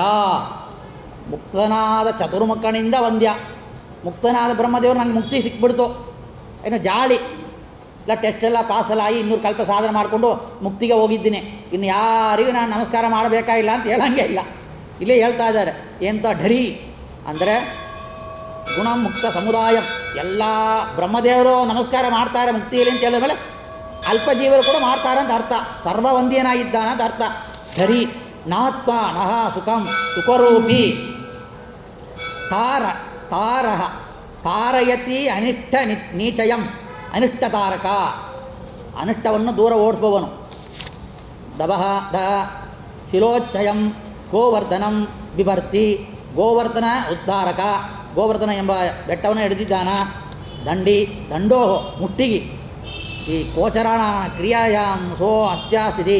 ಹಸು ಮೇಯಿಸಲು ಕೋಲು ಹಿಡಿದವ ಕೃಷ್ಣ. ಧನ್ವಿ ಧನುಷ್ ಅಸ್ಮಾತ್ ಬಿಲ್ಲೋಜ. ನಮ್ಯ ಎಲ್ಲರಿಂದಲೂ ವಂದ್ಯ.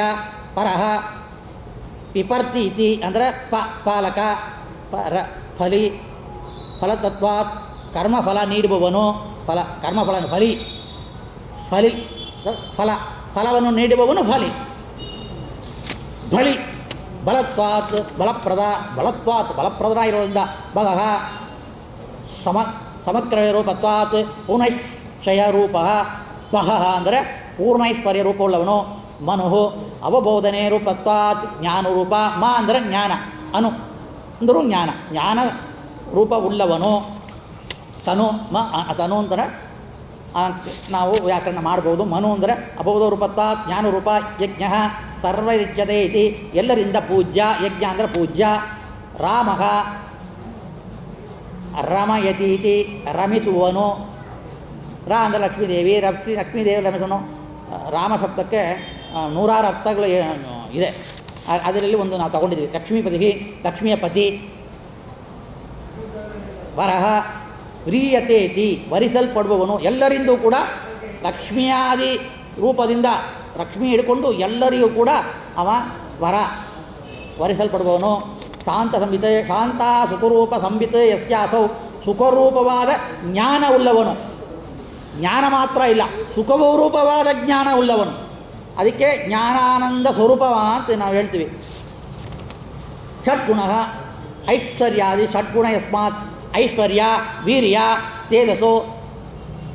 ಐಶ್ವರ್ಯ ವೀರ್ಯ ತೇಜಸ್ಸು ಜ್ಞಾನ ವಿಜ್ಞಾನ ಇಂಥ ಸಂಪತ್ತುಗಳು. ಐಶ್ವರ್ಯ ವೀರ್ಯ ಯಶಸ್ಸು ಶಾಂತಿ ಜ್ಞಾನ ವಿಜ್ಞಾನ ಎಂಬ 6 ಗುಣಗಳು ಅವನಲ್ಲಿ ಇದೆ. ಯುಕ್ತನಾದವನು ಐಶ್ವರ್ಯ ತೇಜಸ್ಸು ಸಂಪತ್ತು ಜ್ಞಾನ ವಿಜ್ಞಾನ ಎಲ್ಲ ಸಂಪತ್ತುಗಳನ್ನು ಒಡೆಯ.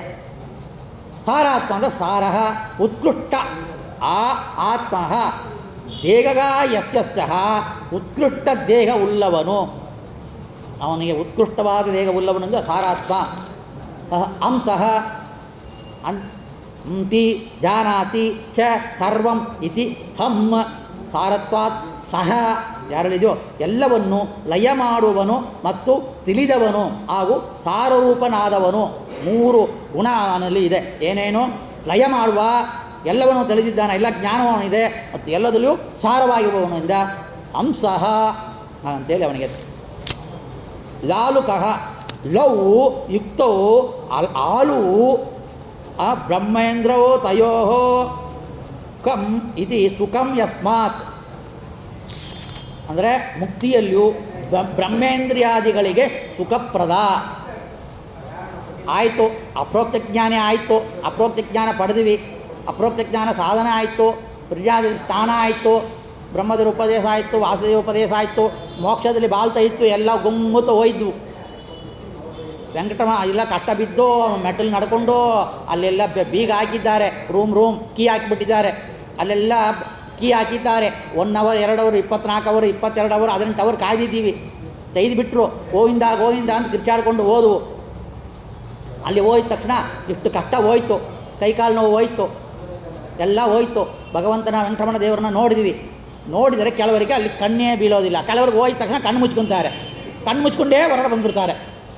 ಭಗವಂತನ ನೋಡೋಕ್ಕೆ ಆಗೋದಿಲ್ಲ. ಕೆಲವರು ಭಗವಂತನ ನೋಡದೇ ಬಂದಿದ್ದಾರಂತೆ. ಕೆಲವರಿಗೆ ಅಲ್ಲಿ ಏನೂ ಕಾಣಿಸಿಲ್ಲ, ನನಗೆ ಆಪ್ರೇಷನ್ ಮಾಡ್ಕೊಂಡು ಬನ್ನಿ ಅಂತಾರೆ. ಕಣ್ಣು ಆಪ್ರೇಷನ್ ಮಾಡಿಕೊಂಡು ಬನ್ನಿ. ಕೆಲವರಿಗೆ ಕಣ್ಣು ಮುಚ್ಕೊಳ್ತಾರೆ, ಆ ರೂಪವನ್ನು ನೋಡೋಕ್ಕೆ ಆಗಿಲ್ಲ. ರೂಪ ವಯಸ್ಸಾದವರಿಗೆ ಸ್ವಲ್ಪ ಸ್ಪಷ್ಟವಾಗಿ ಕಾಣಿಸಿಲ್ಲ. ಇಷ್ಟು ಯಾಕೆ ಆಗ್ತಾ ಇದೆ? ಇಂಥ ವ್ಯಕ್ತಿಗಳಿಗೆ ಇಂಥ ರೂಪದಲ್ಲಿ ಕಾಣಿಸ್ಕೊಳ್ಬೇಕು, ನಾನು ಕಾಣಿಸ್ಕೊಳ್ಳೇಬಾರ್ದು, ಇವನು ಚೆನ್ನಾಗಿ ಕಾಣಿಸ್ಕೊಳ್ಬೇಕು ಭಗವಂತನ ಇಚ್ಛೆ. ಆ ರೀತಿಯಲ್ಲಿ ಕೂಡ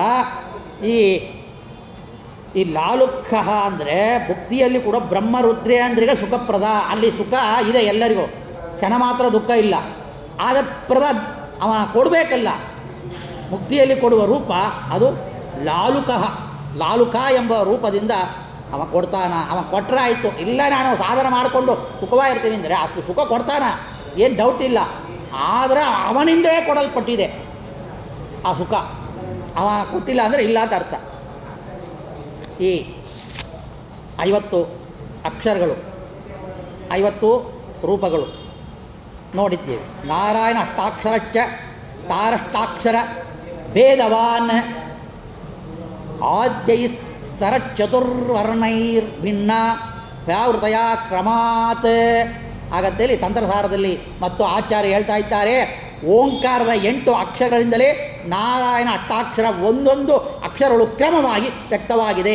ಪ್ರಣವದ ಮೊದಲಿನ 4 ಅಕ್ಷರಗಳಿಂದ ಕ್ರಮವಾಗಿ 4 ವ್ಯಾವೃತಿಗಳು ಉಕ್ತವಾಗಿದೆ. ಓಂ ನಮೋ ನಾರಾಯಣಾಯ ನೋಡಿದವು.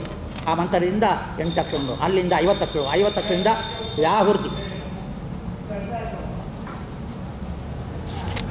ನಾರಾಯಣ ಅಷ್ಟಾಕ್ಷರಚ್ಚ ವ್ಯಾವೃತ್ತಿರ್ಭ್ಯಸ್ತದೈವ ಚ ವಿಬೋಧೋ ದ್ವಾದಶ ವರ್ಣಾನಾಂ ಕೇಶವಾತ್ಮಾಂಚ ದೇವತಾ. ಇಲ್ಲಿ ಹೇಳ್ತಾ ಇದ್ದಾರೆ, ನಾರಾಯಣ ಅಷ್ಟಾಕ್ಷರ ಮಂತ್ರ ಮತ್ತು ವ್ಯಾಗುರ್ತಿಗಳಿಂದ 12 ಅಕ್ಷರಗಳು ಓಂ ನಮೋ ಭಗವತೆ ವಾಸುದೇವಾಯ. 8 ಮತ್ತು ವ್ಯಾಗುರ್ತಿ 4. 8 1 4 12 ಆಯಿತು. ಈ 12 ಅಕ್ಷರಗಳು ಒಳಗೊಂಡಿರುವ ಮಂತ್ರ ಯಾವುದು? ಓಂ ನಮೋ ಭಗವತೆ ವಾಸುದೇವಾಯ. 12 ಅಕ್ಷರ ಮಂತ್ರ. 12 ಅಕ್ಷರ ಮಂತ್ರ. 12 ಅಕ್ಷರ ಮಂತ್ರದಿಂದ ಓಂ ನಮೋ ಭಗವತೆ ವಾಸುದೇವಾಯ ಆಗಿದೆ, ವ್ಯಕ್ತವಾಯಿತು. ಈ ಮಂತ್ರದ 12 ಅಕ್ಷರಗಳಿಂದ ಕೇಶವಾದಿ 12 ಭಗವತ್ ರೂಪಗಳು ಪ್ರತಿಪಾದಿಸಲ್ಪಡುತ್ತದೆ.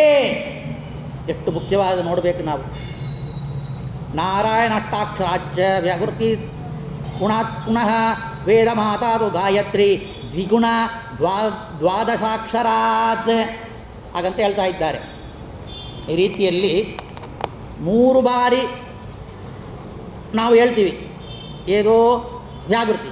ನಾರಾಯಣ ಅಷ್ಟಾಕ್ಷರ ಮಂತ್ರದಿಂದ ವಾಸುದೇವ ದ್ವಾದಶಾಕ್ಷರ ದುಪ್ಪಟ್ಟು 2 ಗುಣ ಅಕ್ಷರಗಳುಳ್ಳ ವೇದಮಾತೆಯಾದ ಗಾಯತ್ರಿ ಮಂತ್ರವು ಅಭಿವ್ಯಕ್ತವಾಗಿದೆ. ಗಾಯತ್ರಿ ಮಂತ್ರ ಎಷ್ಟು ಅಕ್ಷರಗಳು?